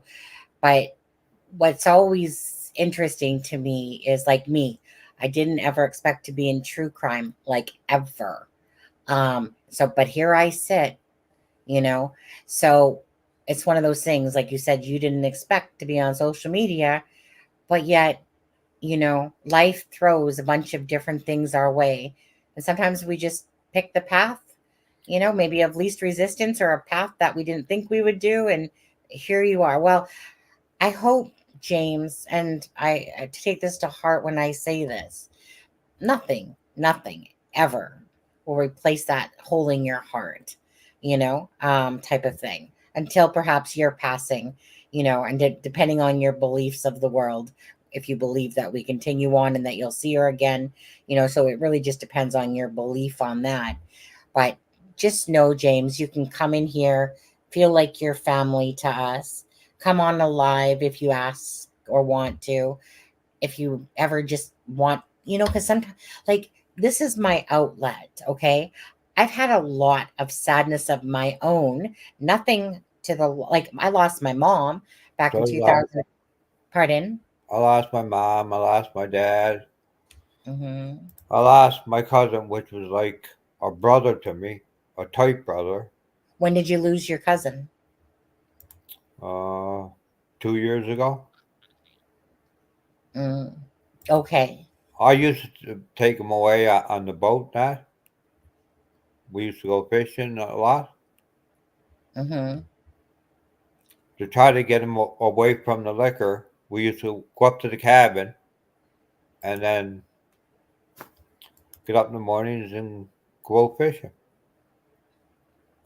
Try to get him off the liquor. Yeah. That's But no, but did he die from liver? yeah, Yeah. he died out in Port McMurray. Yeah. And so he died a couple of years ago. Your wife died last year. So it's been a lot of heartache for you, hey? A lot. I mean, I get it.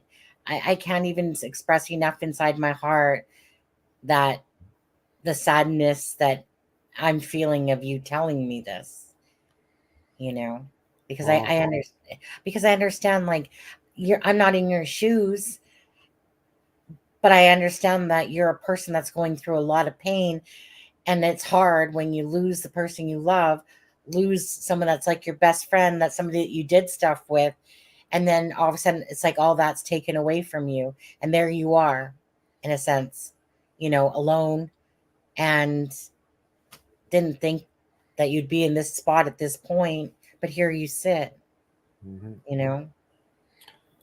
So a few months back, I had the option that when I found about the online crime, Yeah. I had the connections to allow me to do this, where I still can't go back to work. Okay. So is that a secret? Which part? The part, well, Being I mean, online? well, you said where you still can't go back to work. So, and you're saying that as if you're an undercover agent or somebody can't reckon on, or something. There's something there. Put it this way, I never ever had a beard like this in my life. No. So wait, are you a criminal that's hiding out online, showing your face, and now you just told us that you have a beard that you never used to have? Am I a criminal? Yeah. Definitely not. You can look up my record. Well, that's what I'm saying. I feel like I said, so if it's not an FBI secret, maybe you're a Russian spy. A Russian spy? I don't think so. On there. Well, obviously well, at least you're Canadian. That counts for something. My face is right here on screen. Yeah. On there. Maybe one day you can, drop a few little tidbits or hints or something of the secretive side of James. I mean, if you just tell me your last name, I'll look you up. I mean, it's not like we're in the US where I know everything about you. Only partial a bit. I'm a pretty good stalker when I need to be.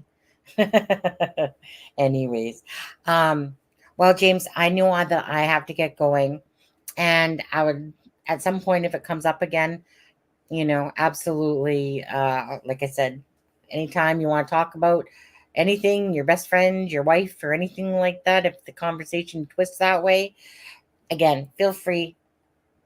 For me, this is a family here.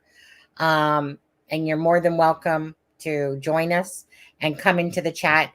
And again, I know life gives twists and turns like a freaking lemon and stuff like that. But at the end of the day, we also can't change what has happened, but we can, find perhaps new happinesses or new things.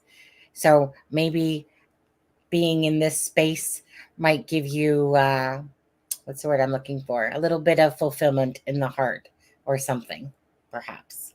Perhaps. When I'm studying this case about people getting murdered, and people dying, and then kids going missing. I had the option to do it. You had the option to do it. To do it. It's a long story. Okay. You gonna explain it one time? Sometime. Okay. All right. Okay. Well, we're gonna leave it at that. Biggest hugs, James, to you. Thank you so much. Yeah, I hope you can tell that I'm a very absolutely compassionate, sincere person. When I say something, I mean it. I'm not a fake. I do not say fluff, and I do not ever pretend to try to be anything less than genuine in anything. Sometimes people out there don't necessarily, like, hey, James, how are you? And they don't care. If I ask you how you're doing, I'm literally asking you how you're doing because I care. Okay. I can tell. Okay. I was going to say a true a person that understands me absolutely would see that. A person that has a genuine heart will see another genuine heart easily. Yeah. So anyways, there's so many channels out there that don't. No, there's, it's more crap than it is what they're supposed to be focused on. True. And they're making a mockery of it. True. In many ways. But again, I think for the most part, I know that even if a lot of different things maybe piss me off because people do things, I just live in that bubble that thinks that people should do things for genuine purposes and genuine reasons. And then if they earn or, and enjoy because of that purpose, type of thing. But what I hate, and this is before YouTube, I hate the greed of the world. And I especially, the greed of the world, it pisses me off to no end. But on top of that, I also hate that when people sit their asses behind a computer and think that they can say and do whatever they want about anyone, anytime, hurt people, try to do, whatever. I do get upset about that. Like, I'm not perfect. I don't try to do that. There was one case where I literally called out somebody with the Delphi case. But that's before I had grown as a person, and now I know better, because the damage you can do to somebody's life if they literally aren't guilty of anything. Like, for instance, just quickly, in Christopher Proudfoot's case, he did his own damage to himself. He hit the dirty laundry about Sebastian. Exactly. So to me, you reap what you sow, dude. Nobody ruined your life in a sense. You totally contributed to any karma that comes your way. If you lose your job because of the stuff that you put out there, and that maybe they didn't want to have anything to do with you now because of the bad publicity to that, hospital or to whatever, that's on him. But there are people that can easily ruin somebody's life in a heartbeat. And they think nothing about it. It's all shits and giggles. So that part of the internet, I do not like. That people can just do a gathering of ants and just turn somebody's life upside down because it's not impacting them. But if it was impacting them, they'd be crying the blues like little babies, with diapers on. I've seen it more than once. Yeah. But anyways, at the end of the day, again, it comes down to, I'm not here to control the world. I'm just here to make a difference, as small it is to, in the world, but as big as it is to some people. So some people, this is their place, just like Who said that up there? I know Sharon Parker loves it. Who was it that just made that comment? Thanks, Gaming and Sleuthing. Okay, let me just say this. A lot of people, this is like their little home to come to. You know, it's like their little family to come to. Why? Maybe because they have nothing going on and they're just lonely, you know, and they found a space where that they're cared about. They've come together as a little family. They get to know each other, you know, because like I said, maybe whatever the reason that, like yourself, if you're, you know, got your wife's gone or whatever, and you still need the communication of people or something to take your mind off these things. If I'm left with my own thoughts, James, trust me, I'll get depressed. And I'm not a depressive person, but I know myself now, and I'll get depressed. I need at least some positive energy so that I don't fall down into that trap, because I know the minute that I feel sorry for myself, it's not a good thing when I start feeling sorry for myself. I don't like to ever do that. Mhm. And when I did it, it wasn't a good thing, because at the end of the day, I can either live in misery or I can at least, you know, still try to see that the sun shines every day at some point, or you know what I mean? Just find other fulfillments that make me happy, you know? Well, I like your channel. You keep it genuine. Yeah. You keep it real. You know. Yeah. And Yeah. Well, anyone that sees that. So appreciate that, James. Now, my husband is saying it's 10 p.m., baby. And I'm okay. like, I told him I'd be off at 9:40, no later than 9:40. But I like, that's one of those things, right? I can't really stop something if I'm in the middle of talking to you there on there. But anyways, No. yeah. Yeah, I'm West Coast. I'm Vancouver. Yeah, thanks, guys. Okay, James. Well, it was a pleasure. Again, if you happen to want to come up tomorrow night when we're talking about Sebastian's case because you're bored, you don't have to. It's just an offer. If you happen to be in chat and want to come up, just say, let me know. If not, but I would like to try to find out those inconsistencies in all of Christopher Proudfoot or Katie's words. But Christopher Proudfoot has probably done, Katie's is more of pulling teeth and adding and taking away and stuff like that. Christopher Proudfoot is the one that double talks himself, you know, or says things that are, oh, what? But anyways, you guys. Hopefully the chat can pick out some stuff that maybe I didn't. Right. Right. Because like I said, we can sometimes listen to things 1, 2, 3 times. And then each time you catch something just a little bit different that you might have missed on the first. Because when you're listening to a 3-hour live, there's a lot to miss. You know, there's a lot to absorb for sure. You have to really do it in person. Yes. It's better. Yeah. But trying to do it off the internet. Yeah. It's like you just got to try to put the blinders on and focus and listen very carefully. And sometimes that's hard. Yeah. Yeah. Yeah. Just quickly, Robin, did you see my comment about, are you talking about the one earlier about JLR and Seth going off on something about the army? That comment? I really got to get going though, Robin. Are you talking about that one? Yeah, love you guys. I mean, there was many a comments, but are you talking about that one in specific? About from the Pascal show? Okay. I get it. I get to hi for a bye. Thanks. What is that sound? That's my phone. Oh, you get it. Okay. Go ahead. Go answer it. Have a great night. Right. Oh, okay. They can Okay. call me. Oh, okay. Okay. Thank you. Okay. All right, you guys. Thank you guys so much. Thank you, mods. Thank you, everybody.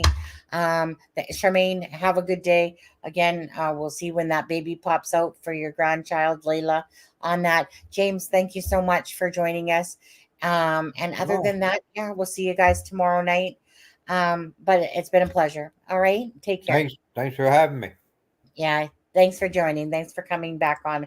Appreciate that. And I hope you and your hubby and yeah, all the chat and everybody has a good night. Yeah. Thank you so much, James. Take care. God bless everyone. And we're out of here.